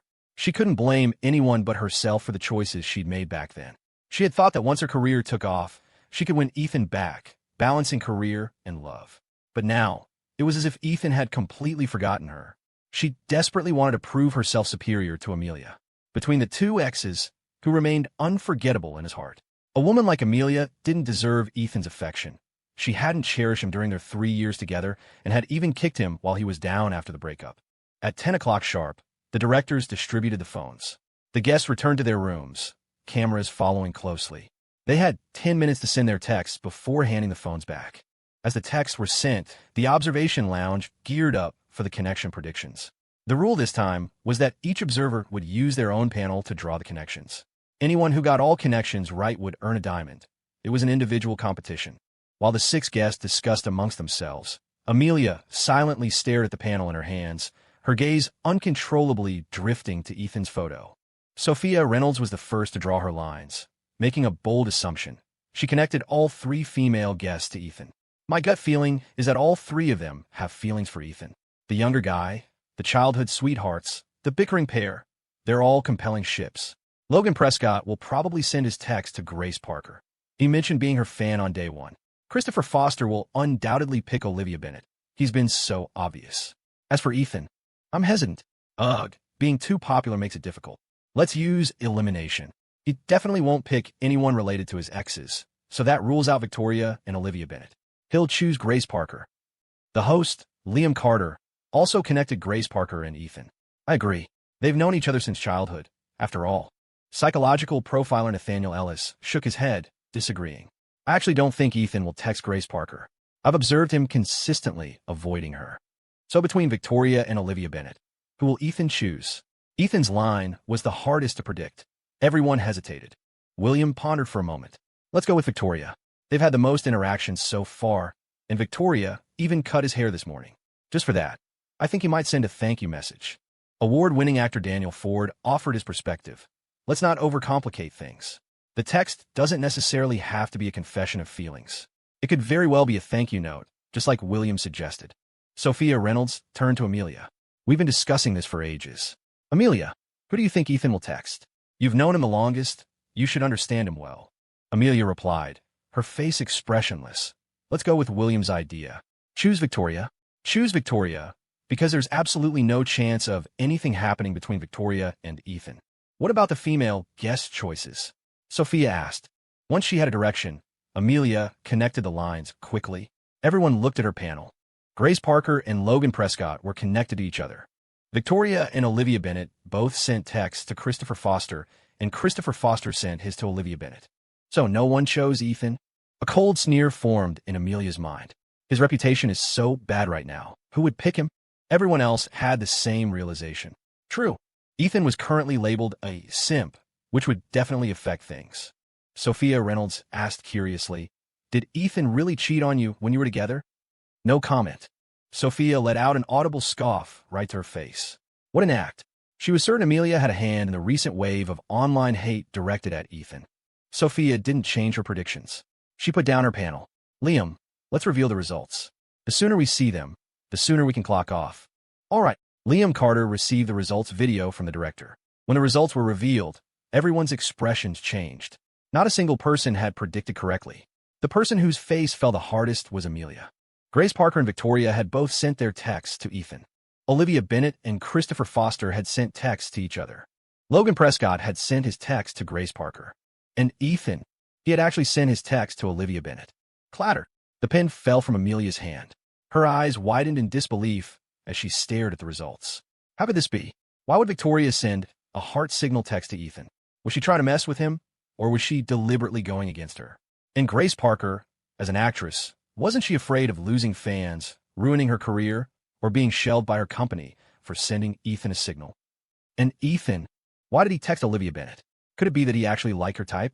Or was he choosing her best friend just to spite her? Looking at it this way, my connections were the closest, Sophia Reynolds said, glancing over everyone's panels before her eyes settled on Amelia's. Noticing her pale face, Sophia's tone shifted slightly. Amelia, you look awful. Are you okay? Are you unhappy with these results? Right? After all, you messed up the most, Sophia said, seizing the chance to mock her relentlessly. To get on Amelia's good side, William had made the same picks, both guessing the connection between Olivia Bennet and Christopher. William put down the tablet in his hands, a flicker of embarrassment crossing his face. Sophia doodled hearts on her tablet with a pen. Judging by these messages, it seems like they don't really care about Ethan's reputation. Amelia listened for a moment, then sneered. Maybe they just don't know yet. Once they find out, that might change. Then let's keep watching. The twists are what make it interesting. But, Sophia paused, fixing her gaze on Amelia before asking casually, listening to you, Ethan really is as bad as they say on Twitter, huh? You must have had rotten luck being with him for 3 years. How did you even stand it? Amelia swallowed back the retorts churning in her throat. She slammed her tablet down on the table, stood up, and snapped, I don't need your concern. This time, no one stepped in to ease the tension. Amelia was simmering with rage, hostility surging through her. She feared that if she stayed any longer, she wouldn't be able to stop herself from throwing something or starting a fight with Sophia. Amelia shoved her chair back forcefully and stormed out of the observation lounge in her high heels. She didn't even want to see the messages anymore, afraid she wouldn't be able to handle what they said. It was somewhat understandable for Grace Parker to DM Ethan, perhaps out of lingering affection. But why was Victoria Harper getting involved? She was a couple of years older than Ethan. He'd even called her Andy before. As someone older, was she really that desperate? Olivia Bennet had spent the last few days doing nothing but mocking and belittling Ethan, her attitude towards him decidedly cold. And yet, Ethan had actually sent her a message. Amelia would have been annoyed if Ethan had sent a message to anyone. It felt as if her treasured bunny plush had suddenly sprung to life and slipped from her grasp. Sophia shouted after her retreating figure, Amelia, aren't you going to see the messages? The only response was the slam of a door. Before Sophia could react, William, sitting across from her, also got up. I'll go check on her. Sophia had initially quite liked William, but after the past 2 days, influenced by Amelia, she was finding him increasingly irritating. Seriously, who did the production crew cast for this? Sophia muttered. Filming isn't even finished, and she just walks off? No professionalism at all. With a temper like that, Amelia lasted 3 years with a scumbag? Don't make me laugh. Do you guys actually believe that? 'Cause I sure don't. Sophia had never liked Amelia, finding her pretentious and sickeningly sweet and fake. Maybe tone it down a bit, Liam advised. Sophia pursed her lips and shrugged. The others were used to Amelia's occasional sulks and tantrums. Usually, someone might try to smooth things over, but tonight, everyone was exhausted and lacked the energy to coddle her. The production crew didn't seem worried, so why should they be? Maybe this drama was exactly what the director was hoping for. Let's just see what the messages say, Liam suggested. Victoria Harper and Grace Parker were roommates. Message arrivals were announced by a notification sound. Grace Parker's phone pinged twice, and she eagerly fished it out. This morning's oatmeal porridge was delicious. Since the messages were anonymous, Grace Parker didn't know who sent it. She offered a silent little prayer, hoping it was from Ethan. With this hope, she stole a glance at Victoria Harper, who was practicing yoga on her bed, seemingly uninterested in her own phone. Grace Parker waited 10 minutes, but Victoria Harper's phone remained silent, confirming Victoria hadn't received any messages this round. A smile tugged involuntarily at her lips at the thought. Just then, the production staff came in to collect their phones. Grace Parker turned directly to Victoria Harper. I just got a DM Match's message. I think it's from Ethan. Victoria Harper laughed aloud, replying smoothly even while holding a difficult yoga pose. Oh, really? Funny. I asked Ethan yesterday, and he specifically said he wouldn't be sending you one. The smile instantly vanished from Grace Parker's face, her lips pressing into a thin line. Victoria Harper hadn't expected to receive any messages herself, so after sending hers out, she'd simply put her phone aside without checking it again. Although she'd anticipated this outcome, she couldn't help but feel a pang of disappointment. It looked like winning Ethan over was going to be a long road. After finishing her yoga, Victoria Harper wiped away her sweat and changed into pajamas. Unlike the revealing camisole she favored during the day, her sleepwear was surprisingly modest. Long pants and long sleeves, even in the sweltering heat. She would stop at nothing to win over the man she desired. Her figure, her skin, her beauty, these were assets readily visible. For Ethan, she was willing to flaunt them openly. More than just showing them off, she yearned for his touch. Deep down, a primal, almost predatory desire resided within her, a yearning to possess Ethan, to keep him close. She fantasized about stripping him bare, holding him tightly, their skin pressed together without a sliver of space, savoring his warmth, inhaling his scent. That would scare Ethan. Victoria closed her eyes, her body heating up as she thought of Ethan. She reached up, tracing her own neck, imagining the day she could sink her teeth into his throat. Olivia Bennet froze when she saw she'd received 2 messages. She'd half expected one from Christopher, but who was the second one from? It couldn't possibly be Ethan. She'd given him nothing but the cold shoulder, and besides, she was Amelia's best friend. Then it had to be Logan. But they'd barely interacted over the last couple of days. They hardly knew each other. What could he possibly have sent? Olivia Bennet opened the messages one by one. 1. You didn't seem like yourself today. Hope you can cheer up. This one was clearly from Christopher. His concern was palpable even in the text. 2. Nice job with the fire today. Keep it up. That tone. Ethan's face immediately flashed in Olivia Bennet's mind. That offhand, almost dismissive compliment. Who else could it be but him? Her composure, just moments before calm, tightened uncomfortably at these few words, like a fist clenching around her heart. Why would Ethan send her a message? Was he crazy? She was Amelia's friend, and she treated him so poorly today. Olivia Bennet chewed on her finger, pondering for a long time without understanding. She felt a confusing mix of anxiety and a strange flicker of pleasure, but panic quickly began to overshadow it. She remembered Amelia saying she'd be watching her every move in the Twitch chat. Olivia glanced nervously at the camera mounted in the room. Had Amelia seen Ethan's message to her already? Would she jump to conclusions? Ethan, in his private room, also received 2 messages. It was slightly unexpected but manageable. Grace Parker, you worked hard today. Looking forward to going home. Victoria Harper, the stamina of youth. Bursting with boundless energy, it wasn't just his imagination. Victoria Harper's tone had been deliberately suggestive. Ethan had chosen Olivia Bennet precisely because he was certain she wouldn't engage with him. This way, he could safely fly under the radar until the end. Olivia Bennet had been cold towards him today, which pleased him. He hoped she'd keep up her obvious dislike. In another room, Christopher received a reply. Cooking together was fun. Good teamwork. It was clearly a friendly message. The only person he'd cooked with today was Olivia Bennet.